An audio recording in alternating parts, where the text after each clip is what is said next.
네, 시청자 여러분 안녕하십니까. 세상을 바꾸는 시민 언론 민들레 그리고 더 탐사가 함께하는 시사 톡톡입니다. 오늘 시사 톡톡 저와 함께 진행할 두 분 소개 올리겠습니다. 먼저 우리 고일석 에디터 나오셨습니다. 안녕하세요. 시민 언론 민들레 고일석입니다. 반갑습니다. 그리고 우리 이명재 대표 나오셨습니다. 안녕하세요. 이명재입니다. 예, 세상을 바꾸는 시민 언론이라고 얘기를 했는데 이번에 보니까 유시민 작가가 나를 지키는 언론이라고 또 얘기를. 네, 나를 지키는 칼럼을 쓰는 민들레. 네. 나를 지키는 언론이라고 하는 그 의미, 나를 지키기 위해서 민들레에 기고를 한다라고 하는 이제 유시민 작가. 이게 그 우리 이제 민주신보전에서는 좀 화제가 된 것 같은데 뒤에 좀 더 다뤄보도록 하겠습니다. 그리고 우리가 이제 민들레가 시민들한테 보내는 이제 광고가 좀 바뀌었습니다. 뭐 광고라고 할 수도 없는데 청정 언론 민들레 시민의 후원이 바람입니다. 민들레 홀씨를 날려주세요. 민들레의 후원 계좌는 지금 저희 자막 하단에 흐르고 있죠. 참조해 주시고 청정 언론 민들레라고 얘기를 이걸 저희 민들레 사이트에 들어와 보시면 아시겠지만은 광고가 전혀 없어요. 이제 그런 의미에서의 청정입니다. 그러니까 어떤 상업적인 그런 이 광고 이것은 일절 없는 대신에 그 비어 있는 공간을 시민들의 응원과 성원으로 채우는 그런 의미에서의 한편 청정이고 한편 뭔가로 충만한 그런 시민 언론이다. 그런 의미로 써본 것입니다. 네, 민들레가 그 일체의 광고를 받지 않고도 시민 언론으로서 이렇게 활발하게 활동을 할 수 있는 것은 바로 시민분들의 이제 후원이 있기 때문인데요. 시민의 후원이 그 바람이다라고 하는 얘기가 아주 가슴에 딱 와닿는 것 같습니다. 바람을 좀 더 일으켜 주시기를 바라고요. 그리고 민들레가 이제 유튜브로도 기사를 이제 서비스하고 있습니다. 그래서 귀로 듣는 신문 읽어주는 게 기사. 그래서 우리 이제 유튜브에 오셔가지고 시민 언론 민들레를 검색하시면 유튜브 민들레를 만나실 수 있습니다. 귀로 듣는에서 이제 눈으로도 읽는, 그러니까 활자로도 있고 영상으로도 보는 그렇게 이제 유튜브를 이제 서서히 저희들이 이제 본격적으로 늘려나가고 있거든요. 기존의 음성 기사 서비스 이상으로 이미 지금 저희들의 유튜브 사이트에는 아마 이제 지금 이 방송도 같이 민들레 유튜브로 동시에 나가고 있죠. 앞으로 더욱더 우리 민들레의 유튜브 이런 콘텐츠들을 더욱더 확충해 나가려고 합니다. 제가 이렇게 그 한 주간의 그 격전을 치르고 이렇게 금요일 날 시사톡톡 민들레 시사톡톡을 진행할 때가 되면 이렇게 힐링 시간이 됩니다. 서로 다른 장소에 있지만 같은 뜻을 가지고 우리 시민 언론 기자로서 이제 활동을 하던 우리 민들레 기자분들 얼굴 이렇게 보는 시간이라 가지고 그 얼굴이 참으로 무도한 시대에 이렇게 건강하게 격전을 치르고 이렇게 두 분 얼굴 보는 것만으로도 굉장히 위안이 됩니다. 격전은 격전 맞습니다. 격전을 치르고 있죠. 하루하루. 특히 이렇게 격전을 치르고 이번 한 주가 정말 우리 기자들뿐만 아니고 서울에 사는 시민들 같은 경우는 정말 깜짝 놀랐을 거예요. 그래서 드디어 윤석열 정권이 출범하고 난 뒤에 한반도가 냉전의 기운이 감돌더니 드디어 전쟁에 돌입을 했나 다들 깜짝 놀랐을 텐데요.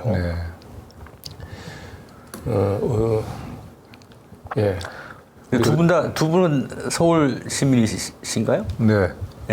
저는 이제 경기도라서 저는 문자를 받지 못했어요. 저도 몰랐어요. 그랬군요. 그리고 아침에 새벽인데 딸내미한테 전화가 온 거예요.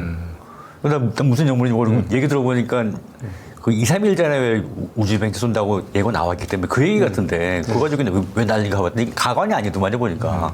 그렇죠. 가관이었죠, 아주. 예. 이제 그날 아침에 어떤 공포, 불안, 대혼란, 뭐 우왕좌왕 이거 있지 않습니까? 한국에 안보 불안이 있다고 한다면은 그 안보 불안의 진원지가 어디인가를 보여준 거였어요. 안보 불안의 진원지는 북한 쪽이 아니라 북한 핵이 아니고 대한민국 내부에 있다. 서울에 어디 용산 어딘가에 있는 것 같다. 그런 생각이 들게 했던 사태였죠.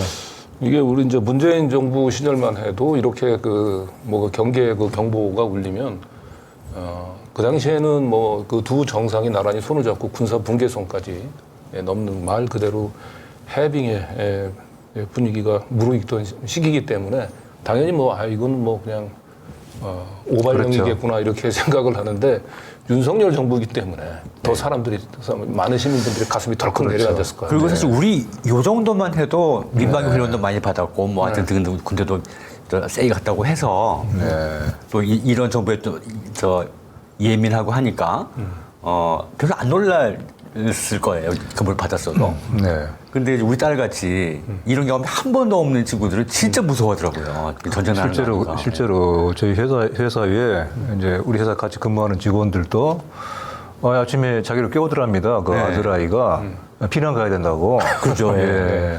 그렇죠. 예, 제가 웃으면서 할 얘기는 아닌 것 같은데. 그렇죠. 네.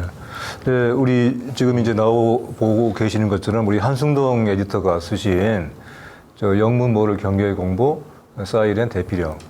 저걸 이제 일종의 총풍과 같은 것이 아니라는 의심을 이제 의문표를 달았는데요. 단순한 오발령으로 그냥 그렇죠. 그냥 흘려 넘기기에는 지금 이게 실수는 아닌 것 같아요. 그렇습니다. 지금 이게 여러 가지가 의문을 낳고 있잖아요. 이것이 단순하게 어떤 오발령인지 아니면은 어떤 일종의 의도된 연출이 아닌 것인지 뭔가 지금 한반도의 어떤 안보 불안 분위기 이제 그걸 통해서 몇 가지 노림수가 있겠죠. 일본과의 이런 안보 협력이 더욱더 중요하다라고 하는 거, 그리고 북한 핵의 위협을 강조하면 할수록 한일 간에 또 한미 간에 지금의 이런 거 굴종 외교들이 정당화될 수 있는 것이거든요. 네. 근데 그 같은 어떤 의도된 연출에 의해서 혼란을, 불안을 조장하기 위해서 마치 총풍과 같은 저런 오발령을 냈다? 이제 그렇게 본다면 오발령이 아니겠죠. 의도된 발령일 텐데. 근데 그럼에도 그같이 의도된 연출조차도 사실은 매우 부실하게 연출된 거였죠. 그럼 두 가지 문제가 있는 거예요. 두 개가 다 문제인 것이죠. 오발령이어도 문제고 의도된 것이어도 문제였다. 그런 상황이어서 도대체 이게 종잡을 수가 없는 거죠. 예를 들어 미리 준비를 계획을 해서 민방위 훈련을 좀 튼튼히 하자 이런 식으로 생각을 했다면 대피 장소도 미리 만들어 놓고 그렇죠. 뭐 계획도 만들어 놓고 이렇게 하고 뭐 해야지 대표하는데 어디로 대표하는지도 모르고 이거 실수에다 의도된 부분에다가 실수까지 준비하는 두 가지가 다 큰 문제라고 생각이 됩니다. 그렇죠. 그러니까 북한이 이제 위성 발사한다라고 하는 얘기는 뭐 이미 그렇죠. 뭐 다 국제 뭐 해사기구에 통보를 했기 때문에 우리 안보 당국이 몰랐을 리는 없을 것 같아요. 여러 가지를 보더라도 우리 국민들도 다 알거든 사실. 몰랐다면 또 그런 것들은 문제인 거죠. 그것도 문제긴 하지만.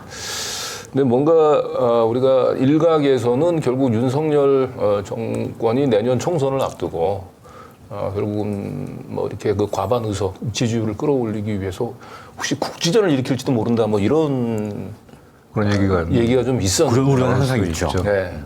근데 아무래도 이제 국지전 뭐 그런 우려들 우리 단순한 이번에 이 오발령이 단순한 이 오발령이 아닌 것 같고 뭔가 위성 발사 북한에서 위성 발사하는 것을 계기로 해서 뭔가 준비됐던 시나리오가 있었는데 그게 제대로 잘 실행이 안 된 게 아닌가. 그렇죠. 예. 이게 또 그 일본의 아베가 주로 잘 또 써먹는 수법이라면서요. 북한에서 뭔가 이 위성 발사체나 미사일 실험할 때마다 그렇죠. 항상 그 일본 전역에 경보를 내리고 비상을 걸었죠. 사실 미사일 이 우주 발사체 말고 미사일을 발사할 때는 동해상으로 쏘거나 일본 열도를 넘기면서 태평양으로 쏘잖아요. 그러니까 일본에서 벌벌 떨만 하죠. 네. 근데 이거는 우주 발사체니까 남쪽으로 쏴야 된단 말이에요. 그러니까 서해상으로 통로까지 경로까지 다 통보를 했고, 그래서 이미 다 알고 있던 사실인데 마치 무슨 뭐 큰 우주 비행 발사체라고 돼 있긴 하지만 네. 우리 땅에 뭐 떨어질 것처럼 호들갑을 네. 부린 거죠. 네. 네. 어쨌든 뭐 안보 불안감을 부추겨서 그 윤석열 정권의 이제 지지율을 끌어올리려고 하는 그러한 의도가 있었다고 얘기한다면 그 이번 그 오발령 사태는 거꾸로 지지율을 끌어올리기는커녕 그 윤석열 정권이 안보에 있어서 얼마나 무능한지를 아주 보여주는. 경각심을 좀 가져야 될 것 같더라고요. 네. 저도 이제 이 기회에 딸내미하고 얘기를 많이 했는데 전쟁 나면 어떻게 해야 되라고 물어보는 거예요. 근데 어떻게 할 게 없어요. 전쟁 나면 서울 수도권 한 번에 다 죽어버리는 거예요. 그렇죠. 네. 그렇죠. 더 대피고 뭐 볼 게 없는 거예요. 그것이 지금 우리의 문제인 것이죠. 네. 전쟁이 나면은 방법이 없는 겁니다, 네. 사실. 전방과 후방이 따로 없는 거예요. 안전한 곳과 위험한 곳이 따로 있을 수가 없는 겁니다. 네. 그러니까 그 지금 점을 좀 국민들 좀 알아줬으면 좋겠어요. 지금 그러니까 전쟁에서 이기는 것이 현대전의 목적이 아니잖아요. 전쟁을 예방하는 것이 국방의 목표인 것이거든요. 특히 한반도하고 같이 아주 밀집해 있는 이런 고밀도 국가, 그리고 바로 이제 우리가 적이라고 한다면은 적이 바로 우리 서울에서 불과 병리도 안 되는 곳에 대치해 있는 이런 나라여서는 이거는 전쟁이 나면은 그것은 전부 아니면 전무인 거예요. 네. 예. 그래서 대비할 게 없습니다, 사실은. 네, 예. 이 에디터가 그 윤 정부의 그 유기적 공동 대처 실패, 안보에서 총체적인 무능 네. 꼬집으셨네요. 네. 저기 이제 어제 오늘 얘기가 아니지 않습니까? 이미 이제 작년에도 무인기가 북한의 무인기가 우리 영공을 뭐 침범했대. 그 당시에는 경보 발령을 내렸어야 되는데 네. 안 내린 게 문제가 그렇죠. 됐고. 그리고 사실 저것도 지금 도대체 어떻게 된 일이었는지에 대해서 정확하게 네. 지금 알려지지 않고 있잖아요. 네네. 지금 벌써 작년 12월이니까 6개월이 경과한 시점이지만은 저기에 대해서 이렇다 할 제대로 된 보고서가 나왔는지 제 기억은 없거든요. 네. 그래서 지금 계속 쌓이는 거죠. 이런 그 군의 국방의 안보 체계의 이런 무능과 부실이 쌓이고 있는 거예요. 이것이 뭔가 저런 어떤 시행착오 실수를 통해서 바로 잡히고 교훈을 배워야 되는데 그것이 없는 것이죠. 그러니까 계속 악화가 되고 있는 것이고 그것을 지금 이번에 거의 뭐 집대성으로 보여준 것이 어제 엊그제의 그런 오발령 사태. 네, 였던 이제, 것이고요. 예, 군과 뭐 이렇게 그 행정기관 사이에 이제 유기적인 공동 대처도 안 됐지만 이제 EU 에디터가 이제 꼬집은 것은 이런 국가적인 위기 때마다 윤석열 대통령의 존재감이 보이지 않는다라는 거였어요. 예, 특히 뭐 이번에 오발령을 내고 난 뒤에 국민들을 그렇게 그 불안하게 만들고 난 뒤에 정작 윤석열 대통령은 NSC에 참석하지도 않았다. 참석하지 않았고 오로지 실시간으로 보고를 받으셨습니다. 이런 말만 지금 나오고 있죠. 네. 그 민들 지난번에 그 이태원 참사 때도 마찬가지지 않습니까? 그렇죠. 네. 당초에 그 사고가 발생했을 때 대통령이 어디에 있었는지 사실 지금도 네. 명확히 지금 밝혀지고 있지 않고 그 당시에도 그냥 보고만 받았다고 얘기하는데 네. 정작 그 다음날 사고 현장에 가가지고는 그렇죠. 예, 뭐 뇌진탕 얘기를 하고. 하는 얘기를 하고 그렇습니다.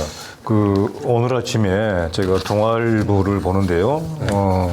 이 기사가 나와 있더라고요. 이게 이제 엊그제 1일에 있었던 참모회의에서 나온 대통령이라고 불리는 사람의 발언을 이렇게 전했는데요. 이렇게 알려졌다라고 되어 있습니다. 윤 대통령은 이날 참모회의에서 어떻게 이 모양인가 이렇게 질책한 것으로 어떻게 이 모양인가. 그러니까 누가 지금 누구에 대해서 이렇게 얘기를 하는 유체이탈 것이죠. 화법인 것이죠. 글쎄요. 이 얘기를 듣는 사람도 이렇게 얘기를 하고 싶지 않을까요? 도대체 당신은 왜 이 모양인가? 이런 얘기를 뭐 하고 싶어하지 않을까? 예, 대통령은 사실은 국민의 그 생명과 재산을 이제 그 책임지는 자리에 있는데 사실은 윤석열 대통령을 보면은 본인 몸 하나도 제대로 간수를 할 능력이 되는지 사실은 좀 의문이죠. 이미 그 취임 네. 초에 북한의 미사일 발사 실험이 있던 다음 날 서울 시내에 그냥 눈동자가 풀려가지고 술에 취해서 돌아다니는 그런 모습도 확인이 됐고, 특히 뭐 최근에 이제 그 공식 행사에서 나와서 이렇게 걸음걸이나 이런 것들을 보면은 상당히 뭔가 이 몸에 좀 건강에 좀 뭔가 이상 신호가 있는 게 아닌가. 그리고 위태위태한가요 좀? 뭔가? 그리고 보면 지금 이게 정상적인 이 판단 능력을 가지고 있는지도 사실은 좀 네. 국정 최고 책임자로서 의문스럽고요. 정말 걱정되네요. 흔히 이제 이런 말 하지 않습니까? 늘 이제 술을 잘 마시고 저녁마다 술을 마시지 않는 날이 없다. 그래서 아침이 되면은 뭐 술에서 깨어있지 않다. 이렇게 얘기들을 뭐 하는데 그게 어떤 농담인지 진담인지 그리고 진짜인지 어떤 지나친 추측인지는 모르겠지만은 근데 한편 또 그런 생각이 들어요. 사실은 술을 마셔서가 문제가 아니고 술을 마시지 않아도 술을 마신 것과 같은 그래서 이제 우리가 흔히 하는 말로 그렇게 얘기를 하죠. 어젯밤에 마신 취기가 다음날에도 가시지 않았다 해서 작취미성 어제 자기잖아요. 어젯밤에 술이 아직 가시지 않았다. 저는 술을 마셔서가 문제가 아닌 것 같아요. 술을 마시지 않아도 늘 작취미성인 상태에 있는 사람들이 좀 간혹 있거든요. 설마 우리의 그 대통령이라고 하는 최고 권력자가 그런 상황은 아닐 거라고 저는 믿고 싶네요. 네, 어쨌든 이번에 그 북한의 그 정찰 위성 발사에 따른 이제 그 오발령 그 사태는 우리 뭐 윤석열 정권의 이제 총체적인 이제 안보 무능을 이제 드러낸 사건인데 조선일보나 뭐 이제 조중동에서는 이걸 열심히 평소에 이제 민방위 훈련에 대한 뭐 준비가 훈련이 안 돼 있는 뭐 이런 걸로 책임을 지금 원인을 좀 돌리고 있어요. 그래서 조선일보 있죠 사설을 보고 참 저도 참 어이가 없었죠. 저것을 그동안 6년 동안 실전 같은 훈련이니까 민방위 훈련을 제대로 하지 않았던 탓이다라고 또 엉뚱한 대로 돌리고 있는 것이죠. 조선만 그런 것이 아니고 중앙도 사실 뭐 조선만큼은 아니지만은 저랬죠. 저 아래쪽 나와 있는 것처럼 민방위 훈련을 못해서 대처가 미흡하다. 네, 우리 그 7, 80년대 저 초등학교 다니고 할 때 민방위 훈련 매번 하고 가서 맨날 무슨 비닐 봉투 뒤집어 쓰고 활성방 대비도 하고 뭔가 그런 시절로 되돌아. 그렇습니다. 저런 논리면은요, 우리 강진구 씨나 우리 저 고선배 대학 때 기억나시죠? 고등학교 때 교련 훈련. 예. 마치 지금 그러면은 고등학교에 대학교에서 교련 훈련이 없어졌기 때문에 이같이 전시 비상 상황의 대처가 미흡하다. 이런 논리가 또 나오지 않는다는 법이 없을 것 같아요. 글쎄요. 이게 윤석열 정부 내에 진짜 그 고등학교, 대학교의 교육 과목이 충분히 상상 가능한 상황이라고 되게 보겠습니다. 상상이 안 되는 모든 일들을 지금 현실로 만들고 있으니까. 예. 그 윤석열 대통령이 늘 강조하는 이 자유 그리고 이 가치 동맹이라고 얘기하는 건 이 7, 80년대의 그 대한민국으로 시계를 되돌리는 그렇게 해서 우리가 반공의 전선에 있는 나라로 만들려고 하는 그런 게 아닌가 싶어요. 네. 자, 오발령 사태는 이제 이렇게 정리하고 넘어가고요. 네. 여기서 우리 이제 고일석 에디터를 모시고 최근에 이제 이재명 재판과를 둘러싼 얘기를 한번 살펴보도록 하겠습니다. 네. 이재명 재판 문구적, 조국 재판은 후다닥 이렇게 이재명, 조국 두 사람에 대한 지금 이 공판 전략이 확연히 지금 비교가 되고 있네요.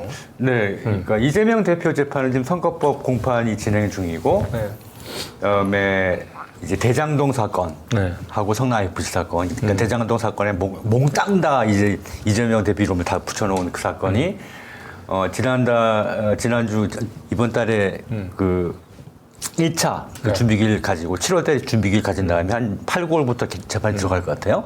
근데 그거는 쟁점도 원체 많고 대장동 1년 넘게 한 대장동 재판을 처음부터 다시 하는 거나 마찬가지라서 그건 뭐 총선이고 뭐 저기 다음 대선 때까지도 아마 열심히 끝날지 않을지 모를 정도로 이렇게 진행이 될 것인데 그 앞에 이 김용 부원장 그다음에 정진상 실장 사건 같은 경우는 뚜껑 열어놓고 보니까 진짜 너무 아무것도 없어서 일찍 끝날 것 같은 거죠. 그래서 이거는 아주 진짜 저 재판장이 이상하게 우리가 늘 이 사법부의 뒤통수를 맞아봤지만 이거는 아무리 그래도 그렇게 될 것 같지 않아서 총선 전에 그러니까 이번 가을이나 겨울쯤에 판결이 날 것 같이 전망을 하고 있거든요. 그런데 요즘에 와서 핵심 증인인 유동규가 또 말을 자꾸 바꾸는 거예요. 말을 바꾸고 횡설수설하고 검찰에서 한 짓들도 막 다 부인하고. 그러니까 이제 어떤 심리가 느껴지냐 하면 진짜로 이 그라운드에 무대에 딱 서니까 겁이나 하는 것 같아요. 말을 검찰과 해서 이렇게 얘기를 하기로 한 거를 그대로 잘 못하는 것 같아. 네.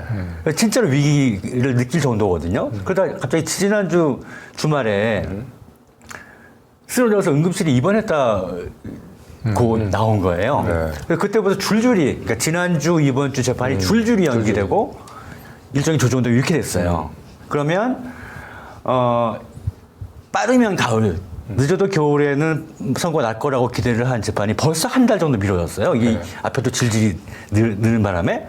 그리고 이게 내년 초까지 넘어가게 되면 법원 인사가 있어요. 네. 지금 현재 이제 이재명 재판 진행 상황은 이제 선거법 위반으로 이제 2건이 기소가 돼 있죠. 네. 그 허위사실 유포로. 네. 그래서 이제 김문기 이제 전 처장을 모른다 뭐 이런 얘기. 네. 이를 등해서 이제 2건의 선거법 위반이 진행 중이고, 그다음에 이제 이재명 그 대표가 대장동 사건으로 이제 기소가 됐는데 그 사건은 지금 아직 시작도 안 했죠. 시작도 안 한 상태고, 다만 이제 그 앞전에 이제 정진상 그다음에 이 김용 이 두 사람에 대한 재판이 만약에 무죄가 선고된다고 하면 이재명 지금 대장동 재판은 해보나 마나가. 훨씬 좀 가벼워지죠. 계속 또 여론전 공격을 하겠지만 지금 문제는 이 검찰이 이재명 대표로 결국은 엮어 놓기 위해서는 이 김용 정진상을 엮어 넣어야 되는데 지금 그게 유동규가 지금 예상했던 검찰의 기대와 좀 다르게 워낙 공판에서 횡설수설하고 있기 때문에. 뭐 엮어 넣는 재판 결과도 중요하지만 제가 계속 얘기하는 것이 검찰은 재판을 하고 있는 게 아니라 재판을 빙자한 여론전을 하고 있거든요. 고비고비마다 이상한 걸 꺼내서 여론화시킵니다. 그럼 이제 오전 공판에서 얘기를 하면 오전 공판 끝나면 일제히 기사를 쓰는 거죠. 지난주 목요일 재판, 이번 주도 그랬고, 매 재판마다 이상한 걸 꺼내서 어디로 도배를 합니다. 이런 걸 계속 좀 늘려서 하고 싶은 것이죠. 근데 김영 정진상 재판은 조기에 끝날 가능성이 높고, 그 다음에 이제 선거 잘 나오게 되면은 이 여권의 총선 전략에 차질이 생기게 되는 것이죠. 네네. 그래서 일부 자꾸 늘릴 가능성이 좀 엿보인다는 것입니다. 제가 이제 오늘 선거법 위반으로 이제 이재명 그 대표가 그 서울중앙지법에 오늘 이제 출석을 했거든요.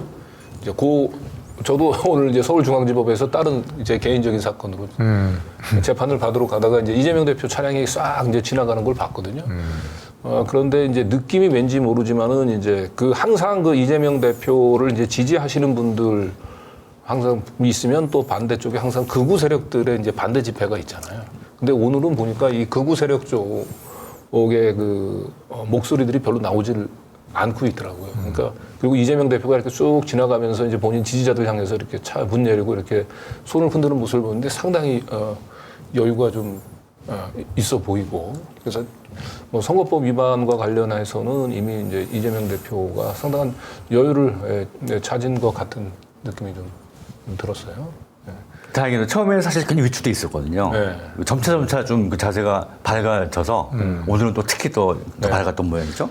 그래서 제가 보기에는 이제 이 여권을 이제 그 지탱하고 있는 세력들이 그 정치 검찰하고 언론하고 그다음에 이게 극우 유튜버나 뭐 극우 세력들인데, 제가 보기엔 요즘 정강훈 목사하고 사이가 틀어지면서 이 극우 세력들, 광장에 있는 그 극우 세력들이 지금 조금 좀 와해된 것 같은 느낌이 들더라고요. 재판에서 이 극우 유튜버들 뭐 한두 명 정도 보긴 했는데 대부분 다 그 이재명 대표의 지지자 분들로 그 에워싸고 그래서 예. 좀 확실히 이제 점점 내년 총선을 앞두고 윤석열 정부에서 지금 기댈 곳은 검찰과 그러니까 언론 그밖에 없는 것 같아요. 예, 그 재판에서 자꾸 뭘 띄워서 네. 이제 뭐 불리한 기사가 계속 나오도록 해야 되는데 자꾸 빨리 끝날 것 같아서 이제 노심초사하고 있는 것이죠. 그래서 예를 들어서 이 공소장 일본주의 얘기를 많이 지난번에도 말씀을 드렸지만 공소장의 배경사실이라는 이름으로 하여튼 이 위례 개발, 대장동 개발 그 배경부터 다 짚어서 얘기를 하는 거예요. 그러면 변호인단은 검찰이 얘기를 하기 때문에 그걸 방어를 할 수밖에 없는 거예요.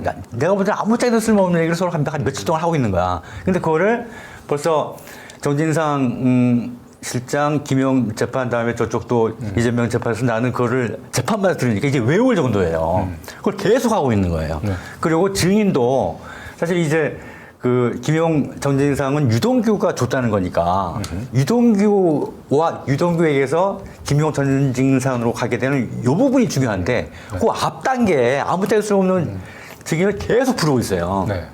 그리고 재판을 지연시키는 의도가 너무하다. 그래서 갑자기 이제 유동규가 뭐 이제 그 병원에 그 실려 간 것은 실제로 뭐 유동규가 그렇게 그 건강에 문제가 있어서 하기보다도 사실상 이 공판을 지연시키려고 하는 제가 이제 그 만들어낸 용어인데 이 침대 축구 전략. 네. 이게 주로 의심이 좀 되죠.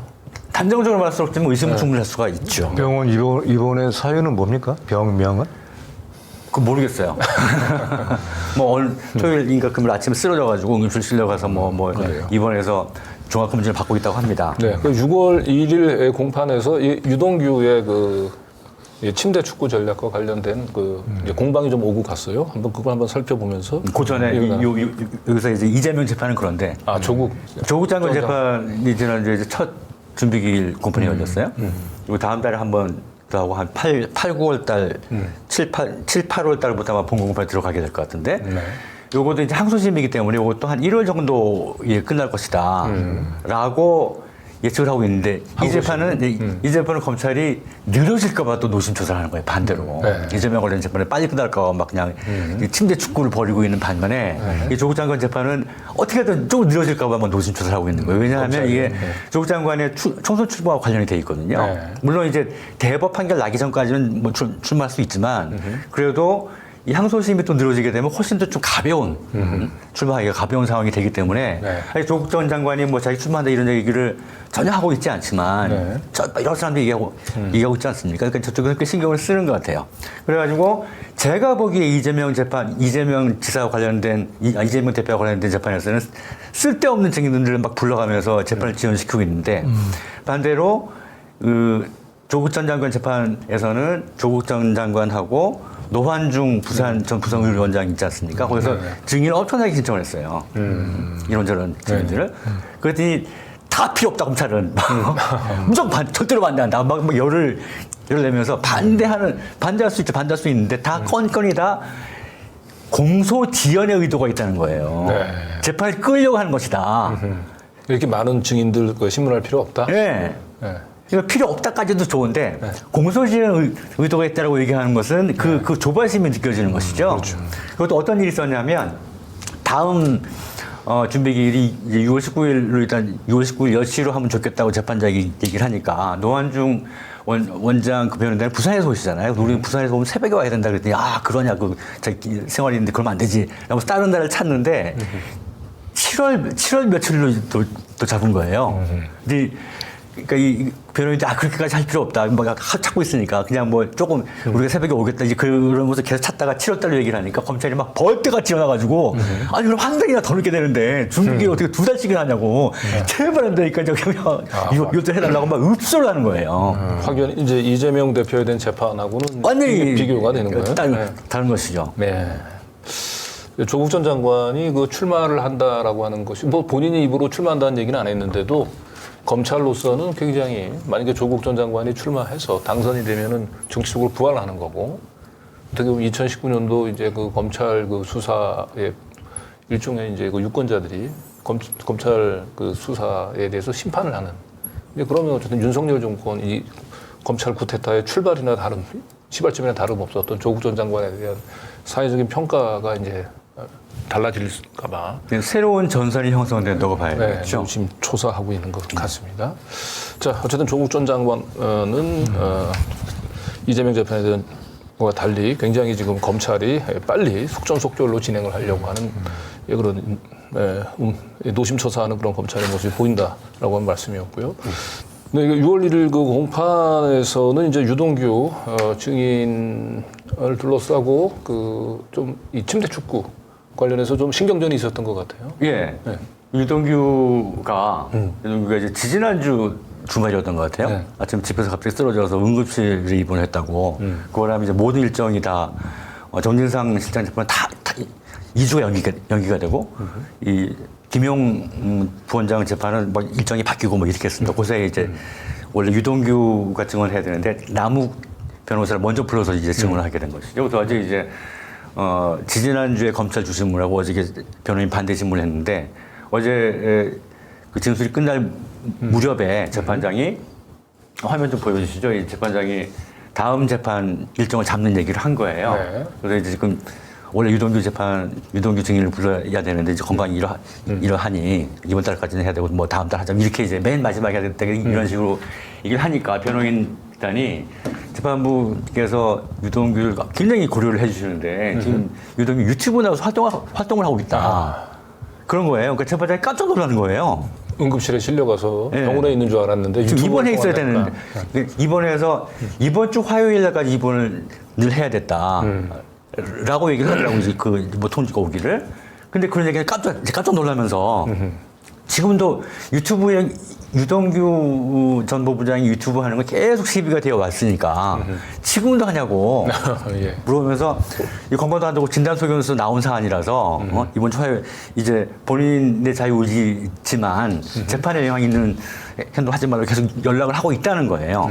그래서 이상 있으면 자기가 이제 확인해 보겠다 이렇게 얘기를 했어요. 재판장 입장에서는 뭐 이렇게 지금 뭐 재판부를 기망하는 그 행위라고 볼 수가 있죠. 그렇죠. 그러니까 저는 몸이 아파가지고 응급실에 입원해 있어야 될 사람이 유튜브 활동을 한다고 하니까 네. 재판장 입장에서는 얼마나 이게 놀랐겠습니까? 저는 비교적 너그러워서 뭐 증인 나와서 진짜 뭐 입장 바꿔놓고 생각하면 진짜 힘든 일이거든요. 그러니까 그거와 유튜브 하는 건 좀 차원이 다르니까 증인은 못 나가지만 유튜브 활동 할 수 있다고 생각을 합니다. 근데 어쨌든 이제 재판장이 제가 생각해도 훨씬 깜짝 놀라더라고요.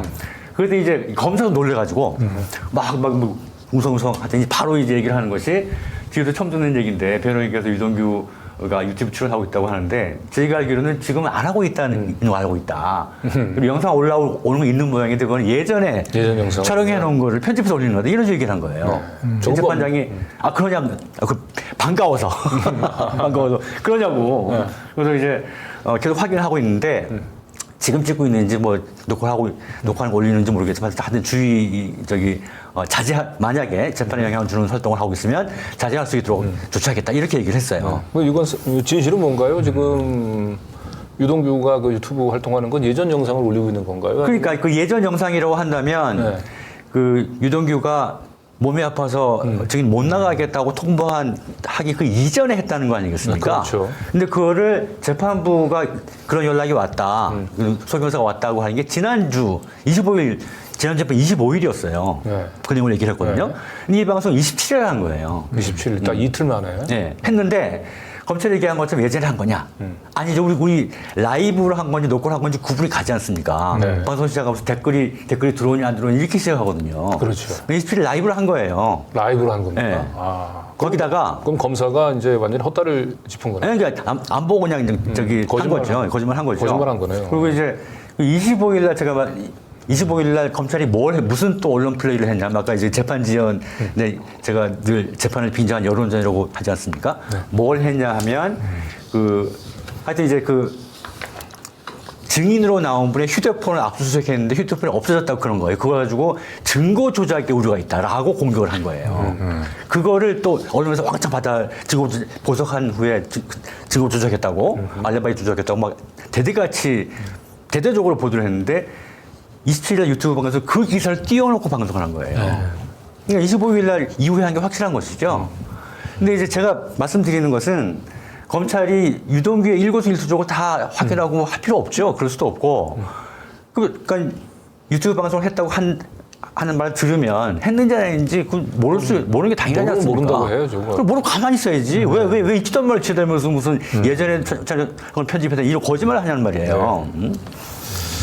네, 어쨌든 제가 이제 유동규 입장이 되더라도 유동규는 공파 한정에 나오면 식은땀이 줄줄 흐를 것 같아요. 본인이 네. 경험한 내용들을 있는 그대로 증언하는 거라면, 예를 들어서 박지원 전 국정원장 같은 경우는 그 매주 금요일 그 재판하는 재미에 사신다고 하더라고요. 네. 그런데 유동규 입장에서는 그 이 검사실에서 뭐 장시간 동안 이제 그 이 면담을 한 끝에 지금 이제 진술을 바꾼 거 아닙니까? 네. 검사의 진심이 느껴져서. 네. 그러다 보니까 여러 가지로 봤을 때 근데 본인이 뭔가 얘기할 때마다 네. 항상 그게 이제 스텝이 계속 뭐가 안 맞는 거예요. 안 맞으니까. 그럼 추궁나하고 네. 딴 사람이 추궁하는 것도 괜찮은데 아니 우선 뭐 딴 사람 변호인들 추궁하는 것도 피곤하죠. 그 자체도. 네. 근데 재판장이 딱 그럴 때마다 이제 이 재판에서 딴 거 보는 게 아니라 당신 진술의 신빙성 보는 거다라고 딱딱 짚어나가거든요. 그러니까 얼마나 쫄리겠어요. 네. 이해는 해. 공판장에 나오고 싶지 않아. 유튜브는 이제 일방적으로 자기가 하고 싶은 얘기를 일방적으로 네. 얘기하는 거니까. 네. 재판정에는 나오고 싶지 않고 오로지 유튜브를 통해서 여론전만 하고 싶은 이제 유동규의 심정은 이해가 갑니다만은 생방송으로 그 진행을 했던 유동규를 마치 과거 영상을 올리는 걸로 이렇게 얘기를 했던 검사의 얘기는 뭐 명백히 거짓말인 것 같아요. 바로 들어가는 거짓말이죠. 네. 그래서 제가 이 기사 제목을 이렇게 달았습니다. 네. 검사님 모르면 좀 가만히 계세요. 어느 말 지어내지 말고. 근데 검사들이 뭐가 이렇게 자기가 모르는 게 있으면 못 견디나 봐. 그러니까 그거 모르는 사실이라고 말하는 게 자존심 상하는지 무슨 본능인 것 같아요. 바로바로 뭔가를 지어내. 네. 예를 들어서 제가 여기 이들 톡톡에서 말씀드릴 기회가 없었는데 다른 그 김용 부원장이 광교 유동규 사무실 방문한 것 관련해서 광교 주차장에 차를 댔다가 9시 좀 일찍 차를 뺀 기록이 있어요. 그래서 그 차를 빼고 소수지에서 이제 집에 돌아갈 때까지 40분 비는데 이때 이동 안에 요 시간 동안 김용 방문했다고 주장하니까 김용 부원장이 피고인 신문할 때였는데 그거는 이제 그 시간쯤 되면 그 카페 골목에 빈자리가 많이 생겨서 주차장에다 빼놓는다. 근데 바로 검사가 뭐라 그러냐면 아니 거기 뭐 빼놓고 할 필요가 없는 노상 주차장이라는 거예요. 그러니까 김용 부원장은 옛날 일이니까 그런 거 하고 이제 당황한 거죠. 근데 그 사이 이제 고재판 끝나고 일주일 사이에 변호인단이 거기 가본 거예요. 가봤더니 주차장이 노상 주차장이 아니고 펜스 쳐져 있고 차단기 쳐져 있는 그런 주차장인 거예요. 그러니까 이게 뭐 그냥 거짓말한 거야 바로 그냥 반사적으로. 일주일 만에 탄로가 났네요. 네. 그리고 막 그것도 기사 썼는데 그런 거짓말이 거의 재판마다 한 번씩 벌어진다고 보면 돼요. 네. 네, 지금 그래서 사실은 직감적으로 검사들이 이제 이 사건은 김용, 정진상 두 사람에 대한 건 이제 공소 유지가 힘들 것 같다는 거는 뭐 직감할 것 같아요. 그러면 이제 남는 방법은 총선 전에 결론을 안 내는 방법은 침대 축구밖에 없는 거죠. 밖에 없는 거죠. 근데 이 유동규 씨가 결국은 뭐 이렇게 칭병을 이유로 재판에 출석하기 대신에 이제 남욱 씨가 나왔잖아요. 네. 근데 남욱 씨 이번 공판에 대해서는 사실은 많은 관심이 쏠려 있었죠. 네. 저희 더 탐사에서 이제 보도를 했습니다만은 지난번에 김만배가 나와가지고 아주 깜짝 발언을 했잖아요. 네. 이 남욱이가 그 검찰에 가서 이제 조사를 받는 과정에서 우리 동생들 다 죽게 생겼다. 형님 그 돈 준 것으로 좀 진술을 맞춰달라.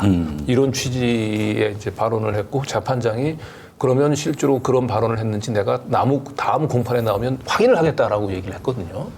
이번에 남욱이 나왔을 때 재판장이 그 부분들에 대해서 확인을 했죠. 지난주 했군요. 네, 지난주에 그 검찰 주신문 과정에서도 확인했고 네. 어제 변호인 반대 신문 과정에서 확인했습니다. 두 번씩이나 확인을 했네요. 예, 그러니까 이제 돈 받은 거 있으면 부세요. 뭐 이런 식의 정확한 워딩은 모르겠지만 그렇게 했다는 것이고 김만배기로는 워딩은 정확하지 않지만 좀 진술 맞춰달라는 취지였다라고 얘기를 했어요. 정확한 워딩은 아니지만 그래서 이 남욱이 얘기하기로는 있는 대로 진술을 해달라라고 했다는 거예요. 김만배한테. 그러니까 정확하게 워딩이 어떤지 모르지만 그 말을 한 것은 인정한 거예요. 그러니까 이제 김만배가 얘기했던 워딩은 그러니까 동생들 동생들 살려달라는 말은 정확해요. 그건 정확하고. 뭘 해달라는 거니까 진술을 뭐 자기네 맞춰달라는 것이냐는 것이 이제 김만배의 주장이고. 그런 취지로 들었다는 것이고, 나뭐 그럴 뜻은 아니고 있는 사실대로 당신이 당신 통해서 유동규한테 동학이 많으니까 그거 모른다 그러지 말고 얘기 좀 해라 이런 취지로 얘기를 했다는 거예요. 여기는. 네. 근데 어쨌든 진술을 남욱이 김만배에게 어떤 특정한 진술을 해달라라고 피의자 간의 호송 중에 얘기를 한 것은 사실 확인이 된 것이죠. 네. 근데 이제 그 김만배의 그때 증언에 따르면은 남욱이 검찰에서 위례지구 사업과 관련해서 뭔가 조사를 받고 나온 뒤에 자기 목을 이렇게 치면서 다 죽게 생겼다라고 하는 그런 모션도 취하면서 그런 얘기를 했다. 죽었다. 난 죽었다. 예. 그런데 실제로 보면 이제 위례지구 그 사업 관련해 가지고는 지금 남욱이가 유동규 한테 이렇게 돈 8억인가 얼마가 넘어갔는데 그 부분들에 대한 수사는 제대로 안 된 것 같아요 지금. 8억은 그건 또 다른 이제 2021년 건이고 위례 건 가지고는 선거 자금을 조성했다는 그렇죠. 혐의거든요. 그 별도로. 그 이제 호남건설에서 이제 그 분양된 그거 좀 풀려서 이기성 조성한 것을 풀려서 그래가지고 결국 남욱을 통해서 유동규한테 지금 흘러 들어간 거. 흘러 들어갔다는 거. 정영국취록에 그림까지 자세히 나와 있죠. 그런데 이 자세하게 나와 있는 정황이 있고 증거도 있는데 검찰이 이 부분들을 수사를 안 했고 그 부분들을 그거를 가지고 이제 이재명 쪽으로 들들 볶는 거죠. 수사를 했어요. 이제 이제 남욱이 얘기로는 그걸 숨기고 싶었는데 정치자금 조성해서 얼마 넘어가고 하는 거는 얘기를 안 하려고 그랬는데 가보니까 다 증거가 있더라. 그래서 풀었다는 거예요. 그거 가지고 남욱과 유동규를 달달 볶아서 다 이재명에 갔다라고 지금 몰고 있는 것이죠. 그 부분들로 그러면 기소가 돼 있나요? 네, 기소돼 있는 기소는 돼 있군요. 근데 이제 그게 말씀하신 대로 좀 문제가 될 것 같아요. 그 뇌물로 기소를 했거든요. 근데 남욱은 뇌물이 아니라 정치자금, 선거자금을 자꾸 얘기하고 있는 거예요. 그래서 만약 이제 그 사실 여부 자체도 인정이 될지 안 될지 모르겠지만 사실로 인정된다고 하더라도 재판장의 모두는 선거자금이란 말이에요. 뇌물이 아니고. 뇌물 대가성을 계속 확인하는데 대가성이 없어. 대가성이 할게. 그래가지고 이게, 굳이 따져보면 선거자금인데, 정치자금인데, 이걸 뇌물로 기소를 했으니. 검찰에서. 이게 받아들이기 쉽지 않을 것 같아요. 그 부분은 문제가 될 것 같아요. 네. 그럼 뭔가 이 남욱과 유동규를 거꾸로 공소유주가 힘든 걸 알면서도. 그러니까 그래서 이제 그 김용 부원장 변호인단에서는 그렇게 얘기를 하는 것이죠. 정치자금법을 하게 되면 둘 다 걸리는데 유동규와 김용이 둘 다 걸리는데 뇌물로 하게 되면 뇌물 받은 사람은 10년이지만 준 사람은 7년이거든요. 그러니까 유동규 뇌물 줬다고 해도 안 걸리는 거예요. 그래서 기소가 안 됐어요. 뇌물 혐의로. 뭔가 어쩐 법 기술이 좀 들어간 거. 네. 그래서 이건 굳이 당신들 말이 맞다면 이건 정치자금법에 해당되는 것이 뇌물이 아니다. 맞다고 하더라도 그래서 굳이 그러니까 유동규를 봐주려고 뇌물을 바꿔서 기소한 거라고 얘기를 하는 것이죠. 변호인단에서는. 자, 어쨌든 지금 이제 김용 정진상 그 공판은 이제 검찰의 뜻대로 진행이 되고 있지 않은 것 같고요. 그래서 침대 축구 전략으로 일관하고 있는 반면에 조국 재판의 경우는 조국 이번에 항소심에서 한번 1심에서 제대로 다루지 못한 부분들 한번 철저히 따져보자. 이제 이런 이제 이 항소심이 조국 장관으로서는 마지막 기회라고 할 수가 있죠. 이 사실 여부를 다툴 수 있는. 대법원까지는 가겠지만 대법원 넘어가면 사실 그럼 법률 심을 하는 것이고. 그래서 자세하게 말씀드리긴 어려운데 굉장히 지금까지와는 달리 굉장히 다부지게 지금 준비를 하고 있는 것 같습니다. 그리고 이제 제가 저는 이 제목이 제일 핵심일 것 같은데 다른 데는 이거 기사에는 다룬 게 있지만 제목으로 뽑은 언론은 하나도 없어요. 이 여러 가지 사건 가운데 유재수 감찰 무마 사건 있지 않습니까? 그 사건의 핵심적인 쟁점이 감찰을 계속할 건지 말 건지 조치를 어떻게 할 것인지를 판단할 수 있는 권한이 감찰반에 있다라는 것이 1심에서 이제 검찰 주장인데 받아들여서 유죄가 나온 것이거든요. 근데 그 근거가 된 것이 이제 대통령 비서실 직제 제7조입니다. 그래서 거기 보시면 내용이 나와 있는지 모르겠는데 감찰반은 감찰반은 이런저런 한 거라고 수사의 필요성이 있을 때는 수사기관에 의뢰해야 된다고 되어 있는 거예요. 네. 그러니까 주어가 감찰반처럼 되어 있는 것이죠. 근데 감찰반이 수사를 의뢰할지 말지 그걸 판단할 수가 없는 거죠. 그거는 민정수석이 판단하게 되어 있는 것인데 말이 이상하게 되어 있는 거예요. 그거를 건수로 잡아서 유죄를 내렸어요. 그래서 그거를 지금 대통령 비서실 직제를 개정한 분이 문재인 대통령이기 때문에 2003년 그 노무현 대통령 시절에 민정수석으로 개정했기 때문에 그분에게 의견 조율을 하겠다라고 이제 신청한 병의들이 거예요. 신청을 한 거예요. 네. 그러니까 결국은 이제 그 유재수에 대한 그 감찰을 담당했으니 감찰반이 감찰 결과를 수사 의뢰를 할지 말지 네. 이게 이제 검찰에서는 감찰반의 권한이라는 거죠. 그렇죠. 그런데 감찰반의 고유한 권한을 이제 그 당시 민정수석이었던 조국 민정수석이 그걸 직권을 남용을 해서 수사를 못하게 막았다는 거고. 근데 수사를 하지 않고 그냥 직권으로 처리했다는 것이죠. 네. 그리고 근데 반면에 이제 네. 우리 변호인 쪽에서는 이제 이 감찰 이걸 수사를 의뢰할지 말지 여부는 그건 그러니까 표현이 그렇게 돼 있는 것은 감찰반은 수사기관이 아니니까 수사하지 말라는 걸 강조한 거라는 거죠. 네. 수사할 일 있으면 수사기관에 의뢰할 일이지 너희가 수사기관처럼 막 설치고 다니지 말라는 뜻이라는 거예요. 그 말이 맞지 그렇죠. 않습니까? 그거를 문재인 대통령으로부터 확인을 받겠다고 하는 것이죠. 이것은 이제 여러분이 바로 직관적으로 느끼시겠지만 사실 이 문재인 대통령 원망하시는 분 많지 않습니까? 그래서 이제 사실 문재인입니다 영화가 나오는데 지금 거의 10일만 조금 넘은 거의 실제로 종영이 네. 된 것 같아요. 그래서 이제 입장이 어떠하든 크든 작든 이제 문재인 대통령의 어떤 대응 이런 거를 원하시는 분이 있으실 텐데 조국 장관은 늘 그 조심스러웠죠. 근데 어쩔 수 없이 이라고 해석할 수도 있고 적극적으로라고 해석할 수도 있겠지만 문재인 대통령을 이 재판에 소환하게 됐다는 것이죠. 그런 의미가 있습니다. 아직 이 재판부의 결정은 안 내려졌습니까? 사실조회 신청에 대해서 이걸 받아들일지 말지 부분. 뭐 받아들이지 않을까 싶어요. 근데 이제 검찰이 반대하는 논리는 뭐냐 하면 네. 사실조회는 기관을 대상으로 하는 것이다. 네. 뭐 부처나 이게 기관을 대상으로 하는 것이지 개인에게 하는 것이 아니다라고 이제 주장을 했어요. 근데 그냥 헛소리. 물어보니까 그거를 그 개인에게도 엄밀히 사실조회는 할 수 있는 것인데 어찌 주장을 하고 있는 것이죠. 그러니까 아마 그 재판부에서 그걸 거부할 이유는 없을 것 같아요. 예. 단 이와 관련해서 그 당시에 민정 비서관이었던 이호철 비서관을 증인으로 이제 부르겠다고 했는데 그거는 재판장이 거기서 뭐 증인으로까지 부를 거 뭐 있냐 그냥 사실 확인만 하면 되지라고 이제 했거든요. 그럼 이제 문재인 대통령한테도 사실 확인까지는 아마 허용할 것 같습니다. 네.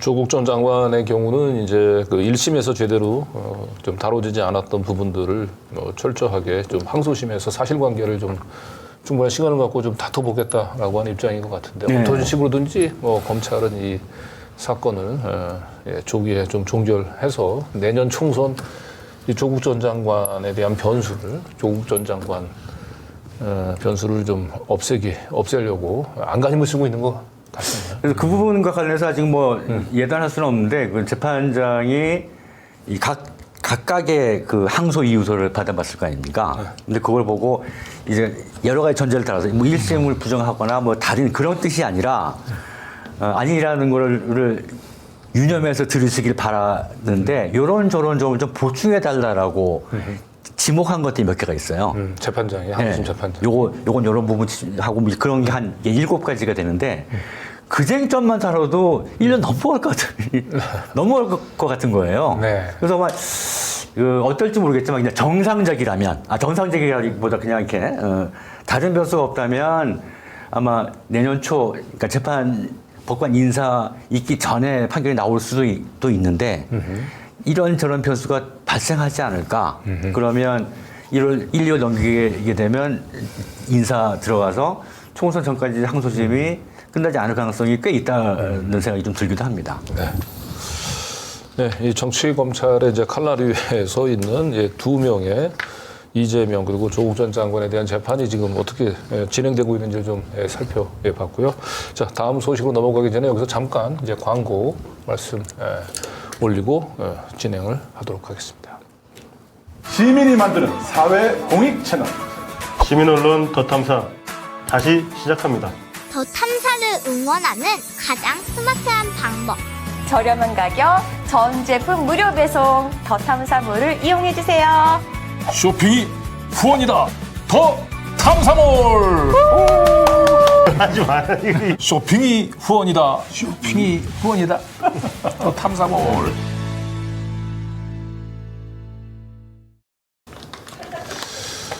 네, 오늘 광고 상품은 페루비안 네이처 코리아에서 만든 이 마고 마카의 분말인데요. 우리 새로운 광고 요정이라고 해야 되나? 요정으로 하기는 좀 그렇고 광고 훈장님 이명재 대표한테 한번 밀어보려고 했는데 제가 광고를 하게 됐습니다.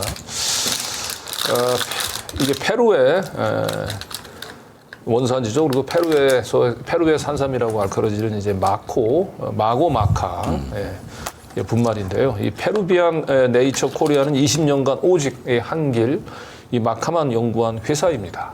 첨가물이 전혀 없고요. 100% 순수 마카만을 판매하는 업체입니다.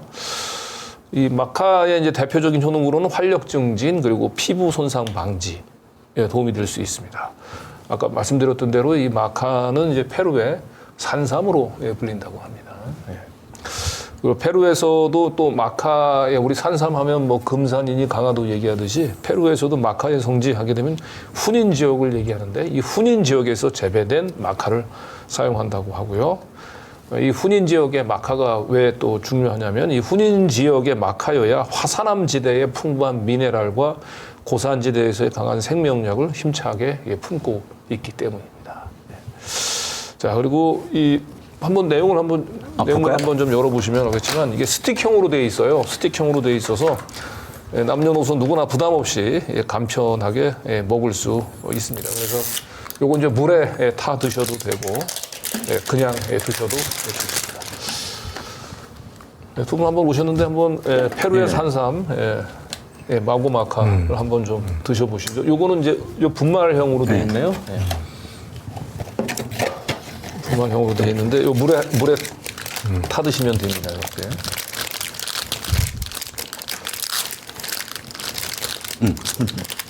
주세요.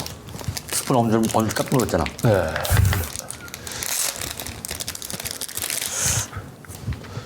이 제레미 다이아몬드의 그 총균세 읽어보게 되면 이렇게 특히 이 남미, 남미 지역 같은 경우는 이 전 세계 어디서도 찾아볼 수 없는 이 고유의 이 식생을 이제 형성을 하고 있는데 그래서 이게 페루가 아닌 다른 지역에서는 전 세계 어디도 발견할 수 없는 거죠, 이 마고. 제가 집안이 조부 때부터 할아버지가 제 할아버지가 1910년대 일제 시대 직전에부터 현대 양봉을 시작하신 거예요. 우리 집이. 저도 한번 좀 3대째 저는 안 하고 있지만 3대째 양봉하는 집안 자손입니다. 제가 그리고 건강식품 사업을 한 적이 있어가지고 이 정력제 소위 정력제로 불리는 것 중에 안 먹어본 게 없어요. 다 먹어보고 이제 그 레벨을 테스트했는데 이 정력제라고 불리는 것들이 두 가지 종류가 있어요. 하나는 뭐냐면 단백질의 원료가 되는 거 아미노산. 아미노산 아니면 인삼 같은 자양강장제 이 두 가지 종류예요. 두 가지 종류를 섞거나 이렇게 하는 것이죠. 그래서 이 아미노산이 많은 것이 주로 뭐냐면 유충들이에요. 유충은 아미노산 덩어리야. 단백질하고 아미노산은 약간 차이가 있는 거 아시죠? 아미노산을 먹으면 바로 이렇게 꼬아서 종류로 이제 발생이 되는 거예요. 그다음에 이제 자연강장제류는 인삼이나 마카 같이 무기질과 미네랄이 많은 것. 법조 전문 기자가 아니고 보니까 건강 식품 전문 기자예요. 강장 전문 기자시네요. 그래서 먹어본 것 중에 두 번째로 좋은 게 마카입니다. 이게 한 2000년 때쯤 이미 드셔보셨군요. 들어오기 시작했는데 오늘 광고하는데 두 번째로 좋다라고 얘기하면 광고주가 첫 번째 못 구하는 거라서 구할 수 있는 것 중에 최고로 좋은 구할 수 있는 거예요. 구할 수 있는 것 중에 첫 번째 거는 다음에 기회 수 있는 말씀입니다. 네, 제가 분말을 한 2스푼 정도 타봤는데요. 한번 좀 마셔보겠습니다. 마카.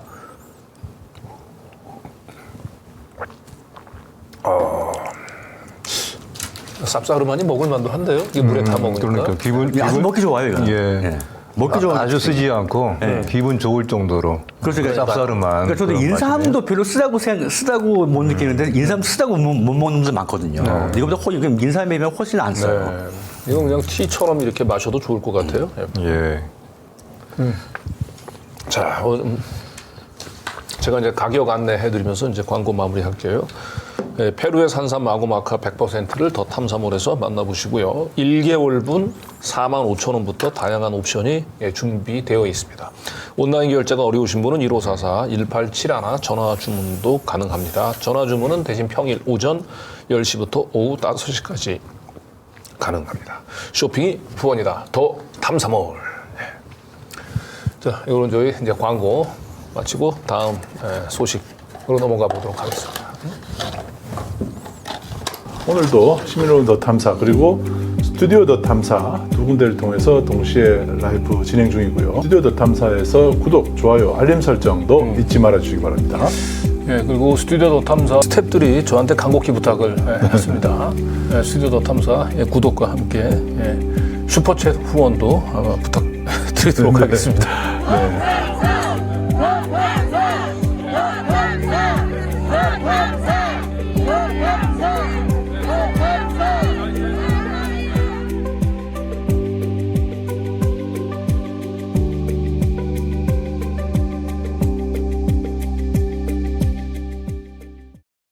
네, 다음 소식은 우리 민들레의 막내 기자입니다. 우리 김성진 기자가 이제 보내온 소식인데요. 강제동원 우길기와 초계기 사태까지 양보하나라고 얘기했는데 이번에 이제 우길기를 단 이 자위대함 등장은 많이 언론에 보도됐는데 이 초계기 사태는 조금 언론에서 네. 제대로 조명을 안 한 것 같아요. 제대로 주목을 안고 있죠. 그러니까 강제동원 우길기에 이어서 이를테면 지금 이제 1년에 대일 굴정 외교의 일종의 시리즈에 뭐 2탄, 3탄, 4탄 계속 나오고 있지 않습니까? 네. 또 다른 대일 굴정 외교에 새롭게 이제 전해지고 있는 그런 아직은 이제 확정된 건 아닌 것 같지만은 이렇게 될 가능성이 높다 하는 것을 우리 김성진 기자가 쓴 것이죠. 초계기 사태라고 한다면은 뭐 아시죠? 2018년이었죠. 저 사진에 보니까 초계기가 광개토 대왕함 150m 위, 예. 그다음에 500m 거리까지 접근을 했네요. 네. 저 공중에서 저 정도 거리면은 그야말로 아주 초근접 거리이죠. 네. 굉장히 위협을 느낄 그런 거리인 거거든요. 그래서 저 같은 이제 위협 비행을 2018년부터 2019년에도 있었고요. 네. 이제 저것이 저렇게 된 것에는 두 가지 이유가 있었습니다. 그 2018년에 있었던 바로 이번에 문제가 되고 있는 그 우길기를 단 일본 관함식이 제주항에 입항하는 것을 한국 정부가 거부했어요. 우길기를 달고 들어올 수는 없다. 그것이 있었고 또 거의 비슷한 시기에 바로 그 강제동원에 대한 한국 재판부의 판결 두 가지에 대한 어떤 그 반감 반발로 저 같은 일종의 도발을 한 것이었어요. 그래서 우리 정부가 당시 우리 정부에서 초계기 대응에 대한 방침 지침을 이제 마련을 했고요. 그 지침에 대해서 일본 정부가 일본 국방방위성이 계속 여기 반발을 하고 요구를 해왔습니다. 이걸 처리하라고. 근데 바로 그 문제의 초계기 지침을 우리 한국 정부가 처리하는 것이 아니냐 이런 추정이 그런 정황이 지금 나오고 있다는 것이에요. 한국 국방부에서 뭔가 지금 말을 모호하게 하고 있습니다. 미래지향적인 그런 판단을 하겠다. 지금까지 이 정부가 보여왔던 미래지향적이라고 하는 말이 대체로 어떤 의미인가를 생각한다면은 대체로 그것은 다시 한번 또 초계기 지침에 일본 정부가 그 원하는 방향으로 요구를 다 수용을 하는 것을 전부 다 그게 되게 미래라고 미래를 얘기를 하고 결단 이렇게 있어서 얘기를 하죠. 예. 심각하게 우려가 되는 상황이다. 그런 그러니까 일본을 상대로 해가지고는 그 우리 정부의 요구를 관철시킨 게 단 하나도 없는 것 같아요. 일단 요구를 한 적이 없죠, 사실은. 네, 그러니까 거기는 요구한 게 자체가 없네요. 저는 이게 어떻든 지금 이제 우길기 사태가 있었고 바로 또 이어서 지금 초계기 사태가 있고요. 이게 저는 마치요 어떤 120년 전의 상황을 이제 보는 것 같아요. 1905년에 울산의학이 있었지 않습니까? 네. 울산의학으로 외교권이 박탈당하죠. 그리고 2년 뒤인 1907년이죠. 아마 정미조약이죠. 그래서 한국의 이제 군사권, 자주적인 한국의 군사권도 일본군의 산하로 편입이 되죠. 지금 벌어지고 있는 양상도 한국의 이런 외교권을 일본에 대해서 거의 뭐 절반 이상은 지금 자진 헌납을 하고 있잖아요. 네.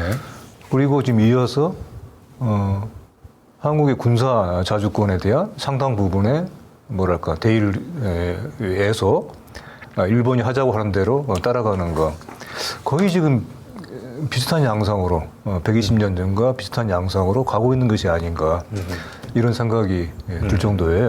네, 그리고 한국의 언론에서 이 우길기를 단 일본 그 자위대 그 함정을 우길기라고 표현 안 하고 그 햇살무늬 햇살무늬라고 해서 심지어 KBS도 햇살무늬라고 표현을 하더라고요. 아 KBS도 그랬어요. KBS도 그랬습니다.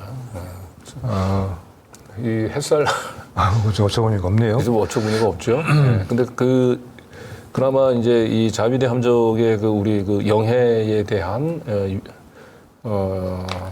우리 이제 영해로 이제 이 자위대함이 이제 들어오는 부분들은 그나마 언론이 관심을 가지고 보도를 했는데 초계기 부분들은 언론에서 다른 언론에서 뭐 거의 관심조차 가지고 있지 않은데 네.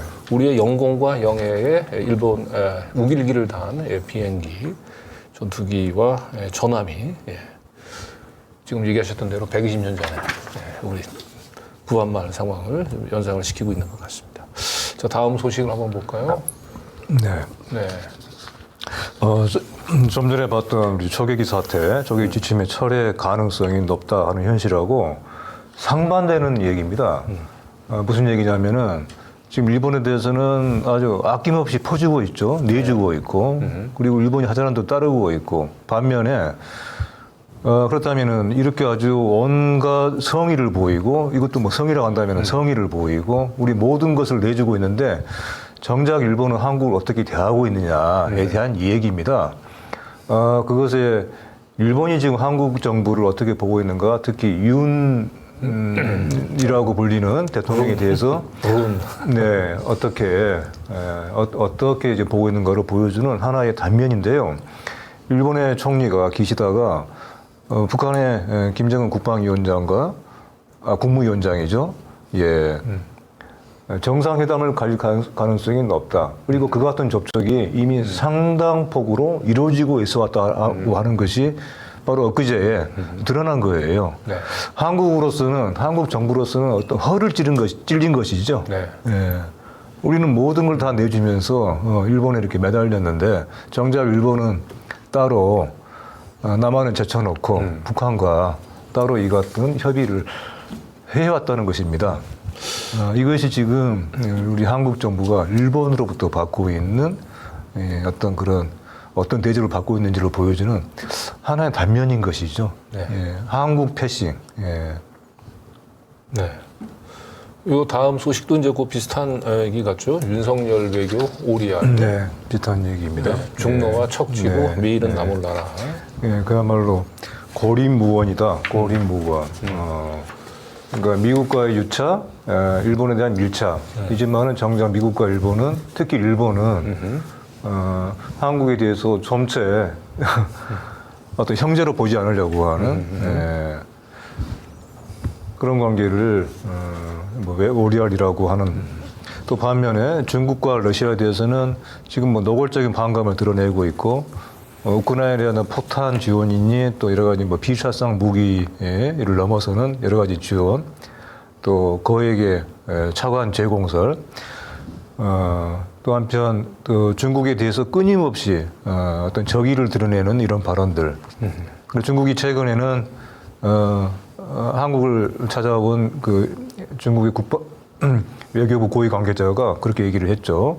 한국에 대한 사하 불가, 네 가지 한국과의 협상이 안 되는 그런 상황 네 가지를 얘기를 했지 않습니까? 중국도 이제 점점 이제 인내의 한계에 이르고 있는 거죠. 그래서 한국 정부가 미국과의 관계를 어떤 동맹 관계를 진전시켜 나가면서도 자신들과 지나치게 관계가 벌어지지 않도록 하기를 바라오고 계속 그런 그 메시지를 던져왔지만은 한국 정부가 도대체 이게 전혀 거기에 대해서 이렇다 할 응답이 없으니까 중국도 이제 인내심이 한계에 도달한 것이고 그래서 경고를 한 것이죠. 네. 이런 지금 한편에서는 우리가 더욱더 가까이 유착되려고 하는 미국과 일본으로부터는 무시를 당하고 우리는 또 반면에 중국과 러시아에 대해서는 우리가 스스로가 한국 정부가 스스로가 그런 관계를 단절시키려고 하고 고리무원인 것이죠. 어느 쪽에도 의지할 데가 없고 동맹이 없는. 예, 근데 이제 저희가 더 탐사에서는 사실 취재를 좀 하고 있는데 이런 대미 대일 외교에 있어서 이제 굴종적인 이런 자세가 단순히 이제 우리 정부의 이제 대미 대일 뭐 사대주의 또는 이제 외교의 무능 뭐 이런 걸로만 설명이 되는 것이 아니고 지난 대선 과정에서 뭔가 일본이나 미국 이런 쪽에서 지난 윤석열 대통령의 대선 과정에서 모종의 개입이 있었을 가능성에 대해서 저희들이 전부 관심을 가지고 취재를 좀 하고 있습니다. 그래서 어떻게 보면 지금 이 퍼주기는 지난 대선 당선에 대한 일종의 뭐 담내일 가능성도 좀 있어 보여서 이 부분들은 저희가 좀 관심을 가지고 외교라는 것이 정권이 바뀌면 많은 것이 달라지지만 그건 당연한 그게 뭐 민주주의 체제의 장점이라고 볼 수도 있는데 외교 안보의 경우는 바뀌더라도 기본적인 틀은 유지되어야 그렇죠. 안보 차원도 그렇고 외국에서 한국을 볼 때, 우리나라를 볼 때 신뢰가 생기는 것이죠. 정권 바뀔 때마다 이렇게 막 극과극으로 달라지면 뭘 믿고 우리나라 외교를 하겠어요. 그래서 이제 이 대표님 말씀하셨지만 중국에서는 그 다음 정권 때 있고 하니 최대한 인내하고 자제하는 또 문재인 정권 때는 너무했다는 반성도 있고 해서 근데 지금 그 한계를 넘어가고 나면 다시 정권이 바뀌어서 정상적인 외교로 복원하더라도 복원이 안 된다는 말이죠. 네. 그렇습니다. 그래서 제가 볼 때는 어쨌든 일본 쪽은 특히 지난 대선 과정에서 일본 극우 세력들이 어떤 식으로 개입을 했는지 부분을 한번 살펴볼 필요가 있고 미국 같은 경우는 뭐 이미 도청을 통해 가지고 윤석열 정권의 치명적인 뭔가 약점을 좀 쥐고 흔드는 것이 아닌가. 뭐 그렇게 설명이 되지 않으면 이해하기 어려운 너무나 일방적인 퍼주기를 지금 하고 있지 않습니까? 그러게요. 오늘 어제 국무회의인가에서는 이제 국제무대에서 국가주의가 아니고 이제 국제주의가 더 중요하다 이런 얘기도 하고 있어서 자 어쨌든 다음 한번 넘어가도록 하겠습니다. 진격의 거인과 윤 정부의 매국의 형태. 네. 지금 일본의 애니메이션이라고 하더라고요. 진격의 거인. 저게 아주 상당히 걸작으로 많이 국내에서도 많이 알려진 그런 애니메이션이라고 하는데 혹시 아십니까? 예. 아세요? 네. 우리 민들레에 저 동영상을 제작을 해서 보내오신 분이 계세요. 아마 예전에도 한번 저희가 이태원 참사에 대해서 아주 대단한 역작을 동영상으로 제작을 해서 보내와서 많은 분들이 보고 아주 감탄을 하고 감사를 보냈던 그런 분인데 진우시네라고 하는 분인데 이번에 또 진격의 거인이라고 하는 일본의 애니메이션을 빗대서 지금 한국 정부가 보이고 있고 또 일본의 내에서 일고 있는 이런 새로운 호전적 군국주의 두 흐름이 어떻게 서로 합해지고 있는 것인지를 아주 많은 수고를 들여서 제작을 했습니다. 지금 우리 민들레의 시민 발언대라고 할 수 있는 민들레 들판에 올라와 있는 건데요. 한번 보시면은 지금 현재 벌어지고 있는 상황에 대해서 상당히 흥미 있으면서도 아주 깊이 있게 여러 가지 넓은 시야에서 보실 수 있을 것 같아요. 네.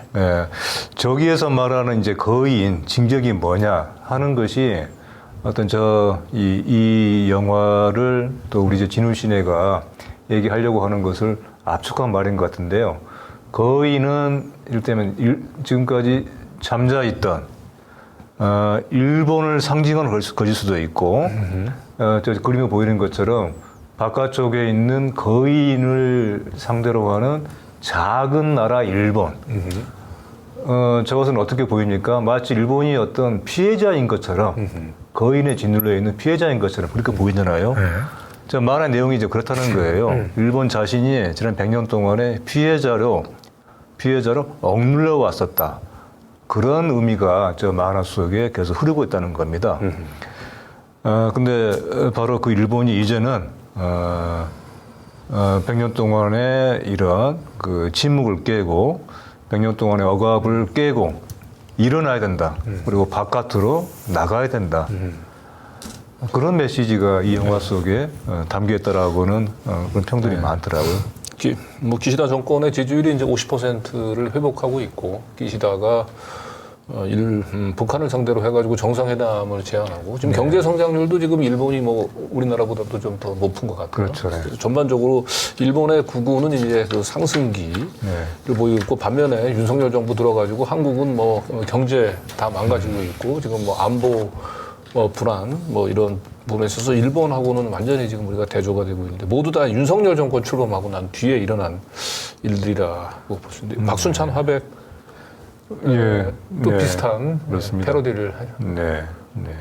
제가 정확하게 기억하고 있는지 모르겠는데 진격의 거인 제가 꽤 됐는데 봤을 때 네. 보고 지금 기억하고 있는 것은 이 거인의 존재가 네. 몸만 크고 무식하고 포악하기만 한 그런 존재로 나왔던 것 같아요. 그래서 시민 인류가 잘 지혜롭게 그걸 이겨나가는 그런 과정인데 딱 저 이미지에 맞는 존재입니다. 몸만 크고 머리도 나쁘고 포악하기만 한. 네. 중의적인 의미가 있는 것 같아요. 중의적인 의미. 네. 저기 어깨 쪽에 진격의- 뭐라고 써놓은 그레이트 한강. 그레이트 한강. 저기 무슨 말이죠? 저 이것까지는 모르겠네요. 지금 오세훈 시장에도 한강까지 하는 모양이죠. 네.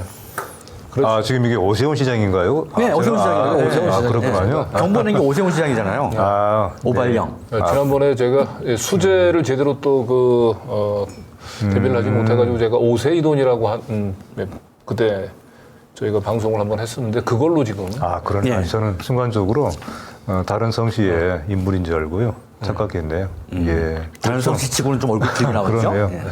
그렇죠. 사실 이번에 이제 정부하고 대통령실과 서울시가 같이 합작에 의한 이런 혼란이었죠. 이번에 그 오발령 사태는. 예. 근데 이번에 이제 오세훈 시장을 정신 연령이 그 이름에 좀 담겨 있다라고 하는 그런 평가를 받는 인물이죠. 그렇습니다. 이 오세훈 사회적인 정신 연령. 미안한 얘기지만. 네. 근데 몇 번 제가 이제 오세훈 그 서울시장을 다룬 탐사 보도물을 선보였는데, 오세훈 시장은 워낙 존재감이 없어서 그런지 별로 이렇게 조회수가 나오질 않아서 저희가 고민이긴 한데, 오세훈 서울시장 저희가 볼 때도 문제가 많습니다. 특히 약자와의 동행을 캐치프레이즈로 내걸고 당선된 시장인데 거의 거꾸로 가고 있어요.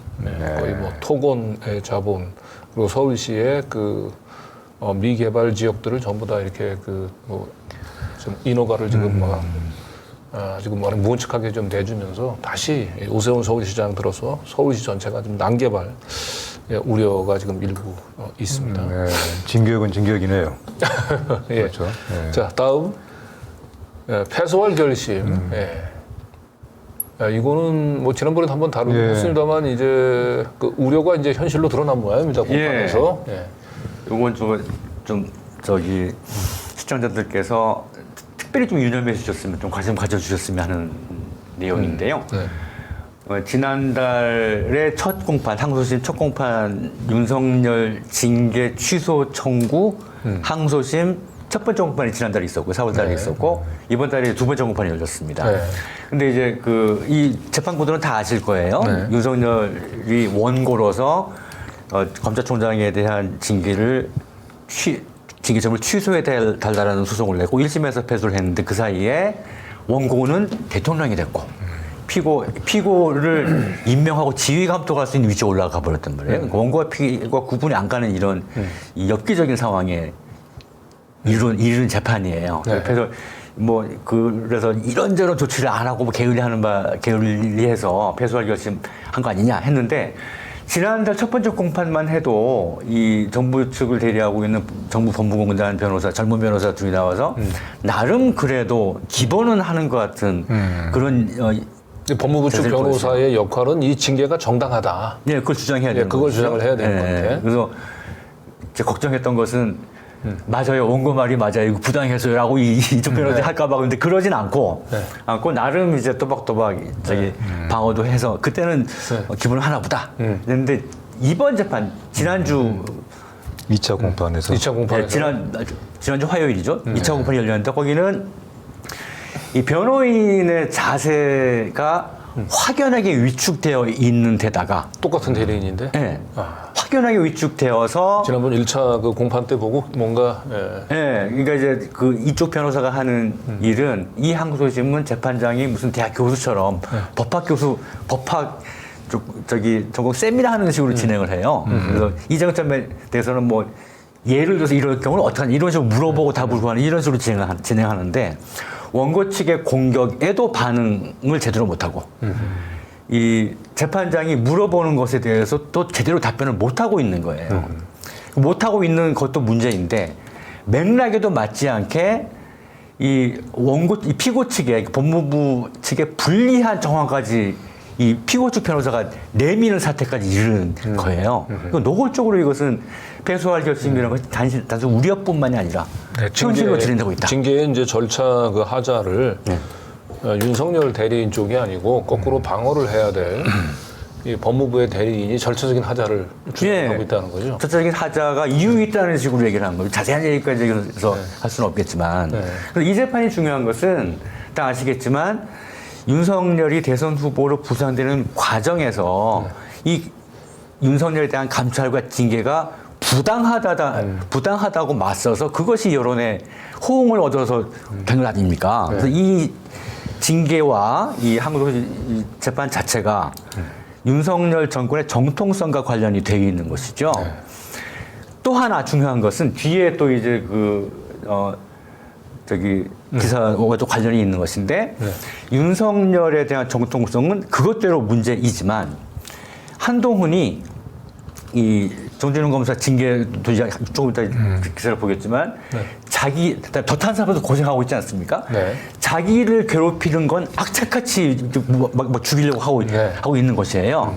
근데 이 재판은 한동훈이 법무부 장관으로서 피고 측의 입장이기도 하지만 이 사건의 핵심은 채널A 사건이란 말이에요. 채널A 사건에 대한 감찰과 수사를 방해했다는 것이 이 징계의 이유고 1심에서 승소한 이유 가장 중요한 핵심적인 것인데 그 당사자 아닙니까? 그래서 이것을 처리를 해놔야 진짜로 그 다음 뭐가 되든 지금 뭐 차세대로 차기 후보로 지목되고 있지 않습니까? 차기 후보로 나아가는데 가장 큰 걸림돌을 이권으로 보고 있는 거예요.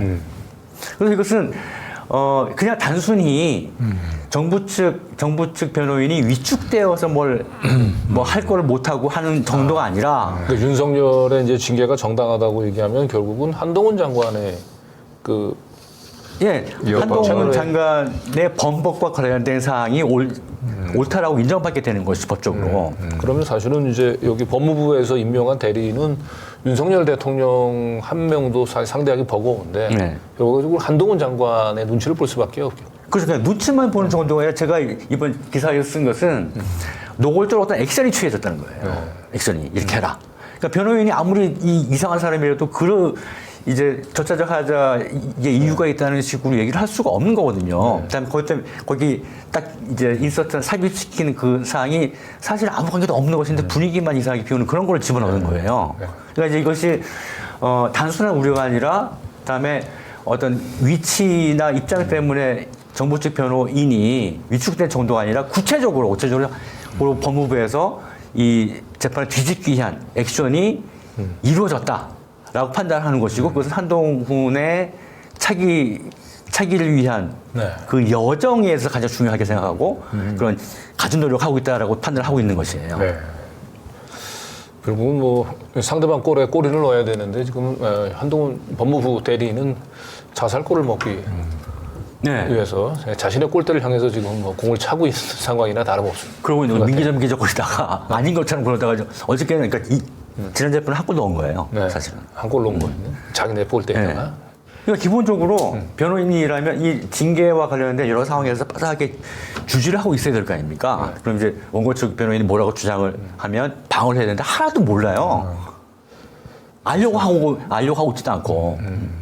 그러니 재판장은 이게 수시로 그런 반박이 이루어져야 그걸 받아들이는데 반박이 없으니까 그 재판장이 부진한 사람 가면 자기가 좀 알아보는데 그러지도 않고 있고 가만 내버려도 이거 패소가 거의 필연적이라고 지금 보여주고 있는 겁니다. 네.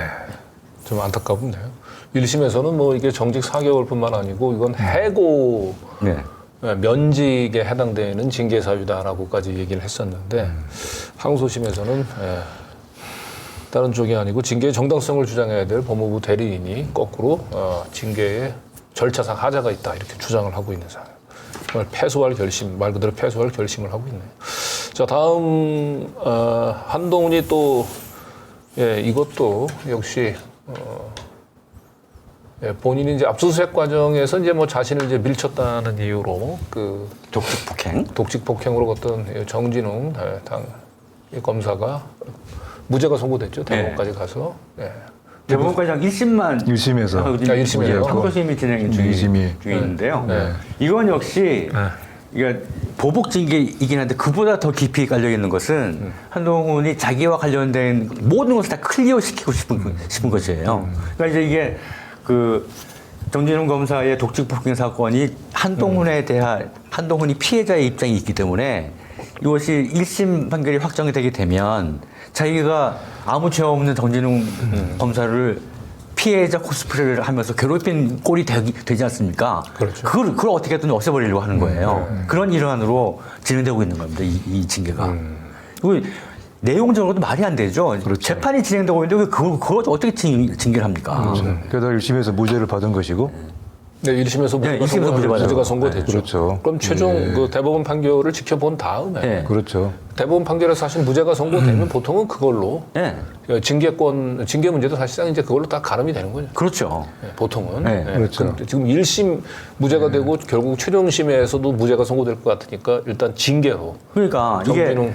재판 기소가 되면 징계가 진행되고 있던 중이라도 중단시켜야 되는 그렇죠. 거예요. 네. 근데 재판 진행되고 있는데 지금 느닷없이 1심에서 무죄 판결한 걸 징계를 한다는 것은 네. 보복일 뿐만 아니라 네. 이 정치 스케줄에 따라서 자기한테 조금이라도 뭐 걸린 것도 빨리 치워버리고 싶은 욕구에서 나오는 것입니다. 네, 그러니까 한동훈의 얼룩지우기 예. 이런 일환이라고 볼 수 있고요. 더군다나, 예.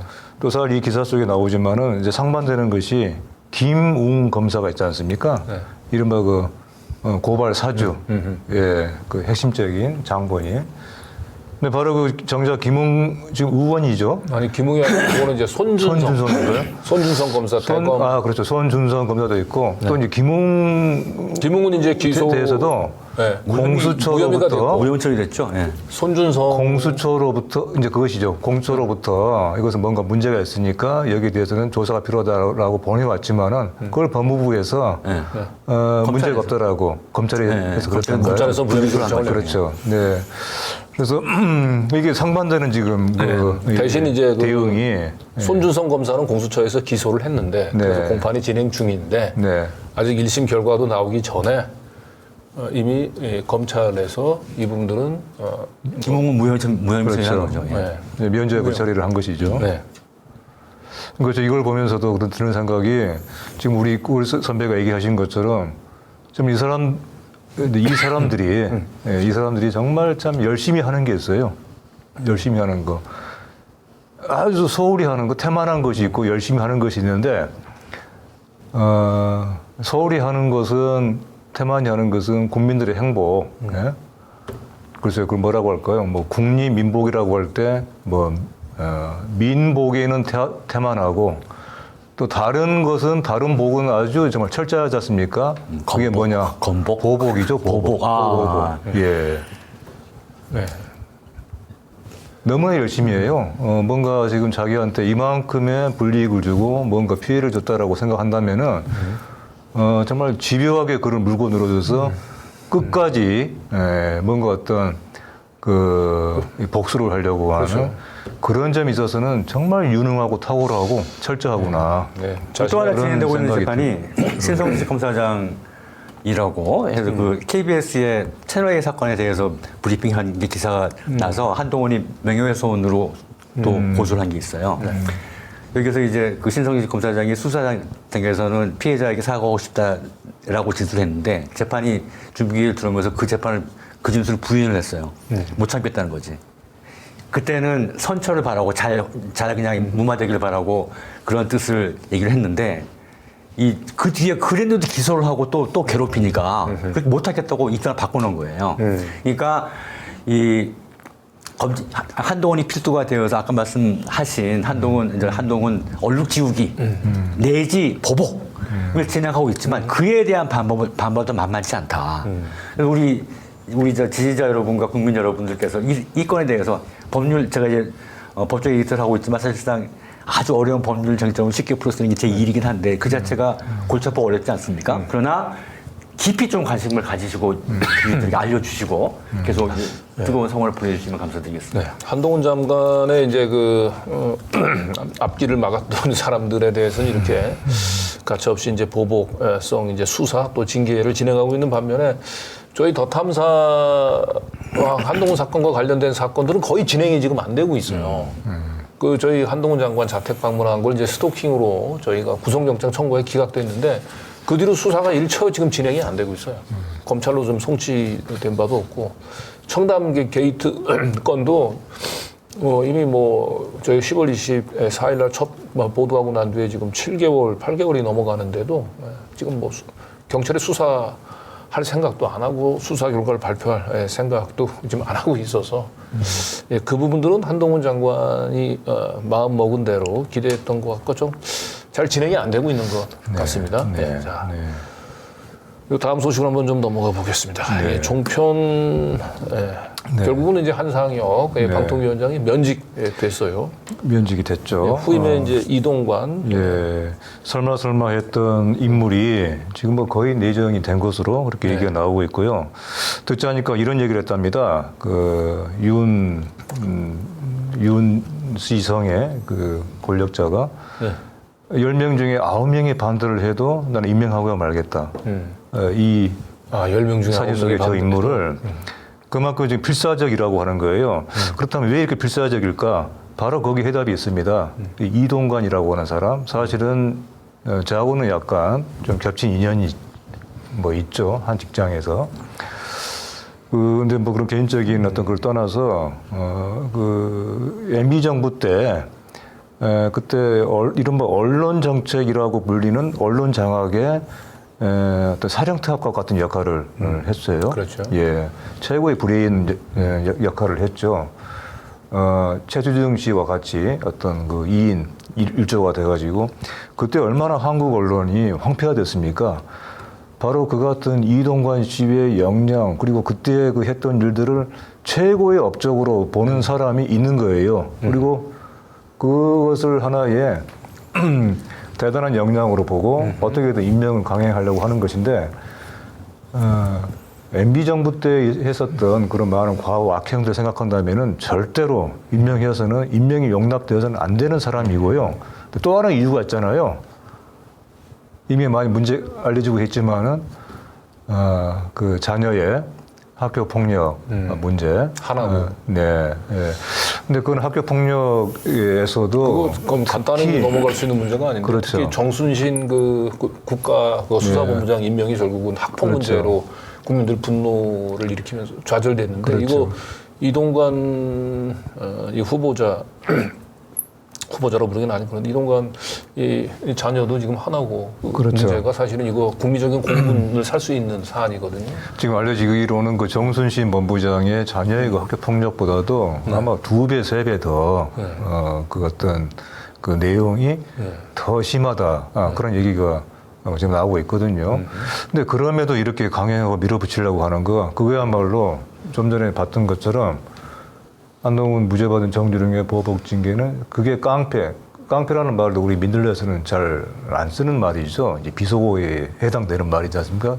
우리가 쓰는 말이 아니라 그 말의 원래 발원지는 이 예, 따로 있지 않습니까? 그게 깡패지 검사냐라고 했던 사람이 있었죠. 바로 그 말을 지금 빌린 것인데 이런 식의 인사, 이런 식의 막무가내 인사야말로 이것이 깡패 형태가 아니고 뭐겠습니까? 근데 이럼에도 불구하고 깡패라고 이렇게 지적을 받고 비판을 받는 것에도 불구하고 아마 임명을 강행하려고 하는데 그 임기가 사실 2달밖에 안 남은 네. 보통위원장을 저렇게 무리하게 면직 처리를 해야 될 만큼 지금 내년 총선을 앞두고 이 방송, 언론 장악이 굉장히 그만큼 마음이 급한 거고요. 마음이 급한 거죠, 지금. 예. 그리고 방송망 장악을 하면은 정말 우리는 걱정이 없다.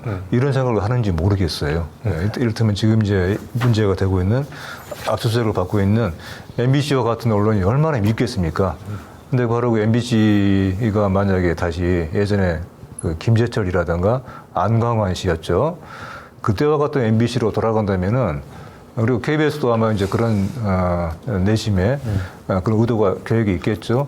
바로 그런 시나리오를 차근차근 어떤 비판, 어떤 그 저항이 있다 하더라도 그걸 밀어붙일 수 있는 최고의 적임자가 바로 이 모 씨 아니냐 그런 생각을 하고 있을 거예요.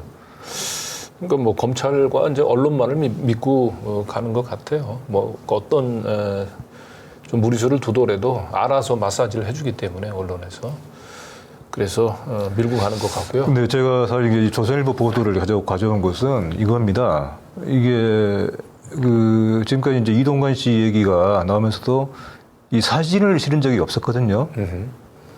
이 기사에도 사실은 이 기사의 핵심은 한상혁 위원장이지 후임으로 누가 일으키겠다고 이런 얘기가 아니에요. 그런데 굳이 조선일보가 여기에 이동관 씨의 사진을 실은 이유가 의도가 있다고 봐요. 이것을 기정사실을 하겠다는 기정사실을 하려는 것이죠. 기정사실화하고 또 여론 정지 작업이긴 하죠. 근데 이것이 바로 조선일보식의 어떤 이동관을 한번 이렇게 좀 띄워봤을 때 그래요. 그 역풍이 어느 정도 되는지도 한번 가늠해보고 역풍이 뭐 그렇게 그러기도 대단치 하죠. 않으면 한번 좀 밀어붙여 보겠다라고 그렇죠. 하는 예.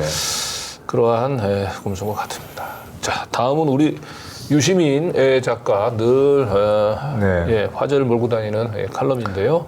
이번에는 왜 민들레 본인이 칼럼을 기고하는지에 대해서 쓰셨습니다. 네.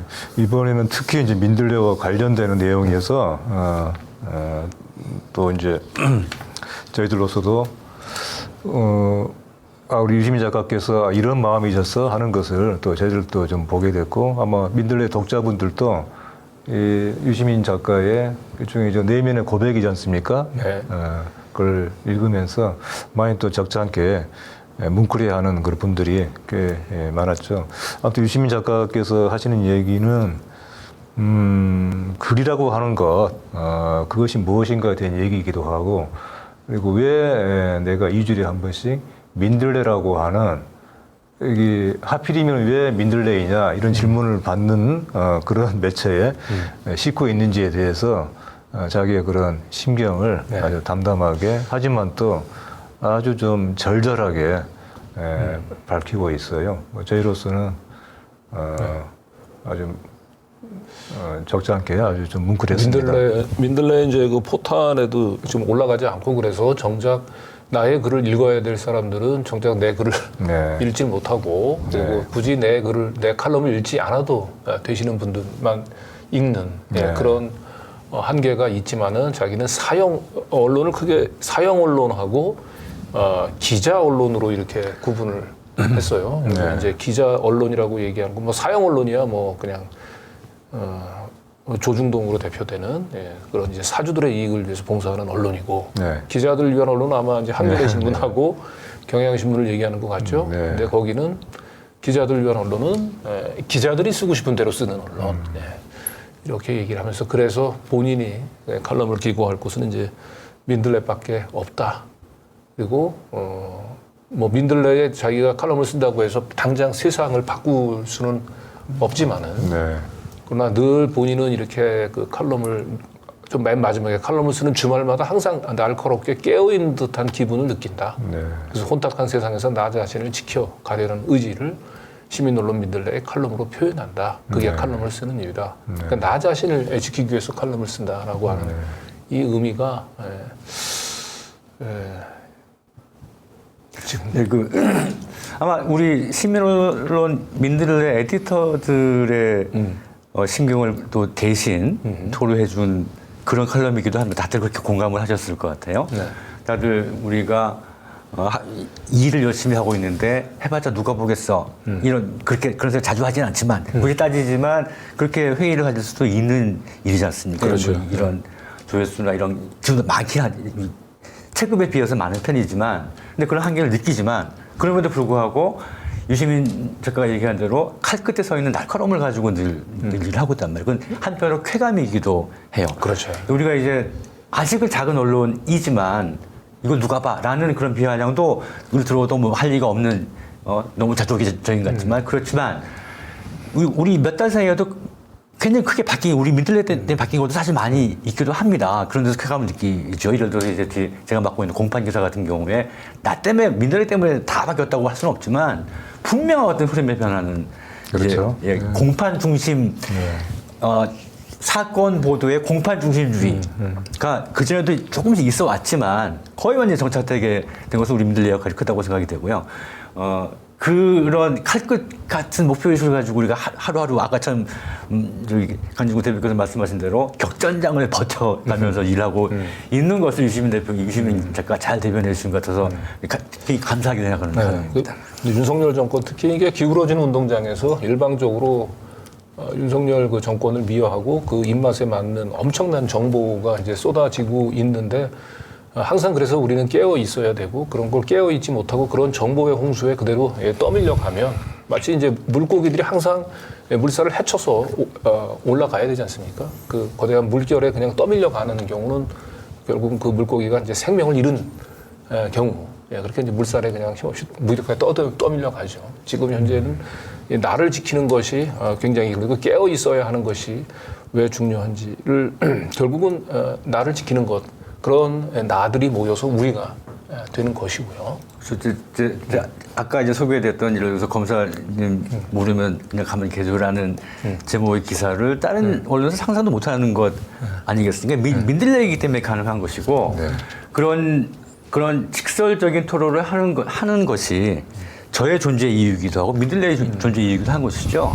그걸 늘 깨어서 확인하고 실현하면서 이제 이 민들레 이 언론을 수행해 나가고 있다고 생각하고 있습니다. 네. 저희 다음에는 우리 이명재 대표의 칼럼인데요.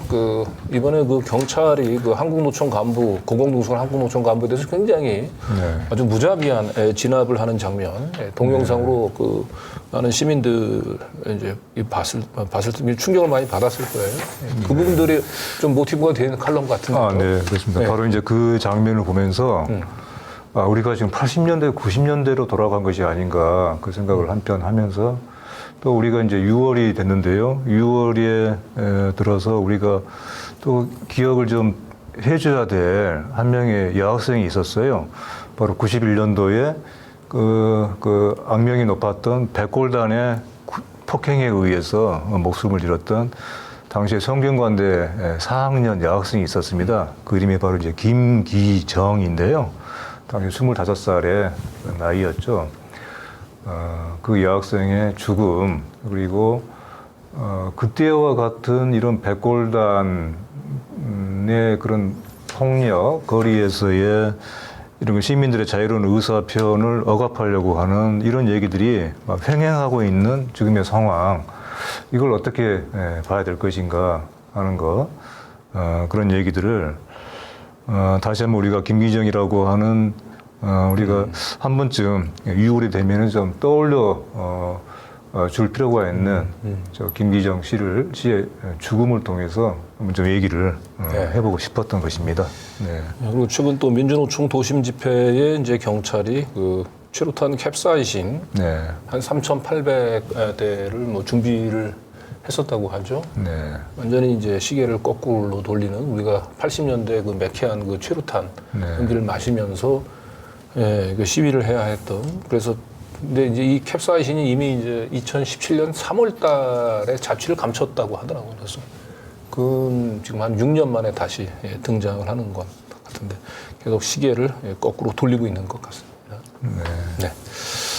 자, 오늘 이제 준비했던 소식은 이제 다 소개해드린 것 같습니다. 자, 민들레 설문조사 진행한다고 저희가 알려드렸었는데, 네, 지난번에 저희가 좀 요청드리고 해서 아주 많은 분들이 호응을 해주셨습니다. 일주일 동안 2,756명이 참여해 주셔서 네. 아마 이제 설문의 문항이 상당히 많았어요. 이제 그런데도 거기 하나하나 성실하게 세심하게 답변해 주셔서 이 자리를 빌어서 감사드립니다. 여러분께서 내주신 이런 많은 민들레에 대한 여러 가지 좋은 의견들 또 제안들 이런 다 저희들이 세심하게 세밀하게 분석을 해서 저희들 앞으로 민들레를 더 좋은 신문을 만드는데 아주 좋은 참고 자료로 그렇게 삼도록 하겠습니다. 네. 자, 귀로 듣는 신문 읽어주는 기사, 그리고 민들레 유튜브 많은 구독 부탁드리고요. 시민의 후원이 바람입니다. 민들레 홀씨를 날려주시고 정말 청정 언론 민들레 다시 한번 시민들의 소중한 후원을 부탁드리겠습니다. 어떻게 뭐 이제 마무리해야 될 시간인 것 같은데 혹시 못다 했던 얘기 있으면 뭐 두 분 짧게 한 마디씩 하고 넘어갈까요? 예, 저 지금까지도 열심히 했고 앞으로도 열심히 할 것이고 소기의 성과를 거두고 있는 저희 민들레 계속 사랑해 주시고 성원해 주시면 고맙겠습니다. 네. 네, 저희가 이제 청정 언론이라고 했지 않습니까? 사실 우리가 이제 하루하루 또 매주를 버티는 것이 참 쉽지가 않은 나날인 것 같아요. 저는 이것이 어떻게 보면은 이제 충격의 만성화, 분노의 일상화, 뭐 이런 말로도 좀 표현을 하고 싶은데, 근데 하지만 우리가 잊지 말아야 될 것은 이런 그 분노로부터 우리가 힘은 어때? 그 분노에 눌려서는 안 되겠다는 생각이 들어요. 그래서 분노하되 담담한 분노, 또 그런 점에서는 어떤 뭐랄까요 청정한 분노 이런 것이 또 지금 우리한테 요청되는 것이 아닌가. 청정 언론 민들레와 함께 바로 그런 우리 마음속에 담담한 분노, 청정한 분노를 같이 나눌 수 있으면은 좋겠습니다. 네. 그래서 윤석열 정권 출범한 지 하여튼 1년 정도 되는데 온 국가의 기본 시스템들이 다 무너져 내리고 있고 참 이걸 이제 지켜보는 이제 국민들의 가슴도 함께 무너져 내리고 있는 것 같습니다. 그래서 참 이 우라통 울분을 어디서 풀어야 될지 뉴스도 보기 싫고 그렇게 점점 더 이제 지치고 무기력해져 가는데 이럴 때일수록 우리가 제대로 된 시민 언론을 세우는 게 중요할 것 같습니다. 유시민 작가가 나를 지키기 위해서 민들레에 칼럼을 쓴다라고 얘기했는데 이거 관련해가지고 존 스타인백의 이제 분노와 포도에 보면은 그런 얘기가 나오죠. 나가 우리가 되고 절망이 분노가 되는 순간 파국은 오지 않는다 이런 얘기를 했습니다. 민들레를 중심으로 수많은 나들이 모여서 우리가 되고 그래서 그걸 바리케이트로 삼아서 윤석열 정권에 대한 절망을 우리가 분노로 이렇게 함께 싸워나가는 그 연대의 장으로 만들어 갔으면 좋겠습니다. 그래서 다시 한번 민들레 시민의 후원이 곧 바람이다 라고 하는 얘기를 마지막으로 전하면서 오늘 방송 여기서 마치도록 하겠습니다. 두 분 수고하셨습니다. 네, 고맙습니다. 네, 고맙습니다.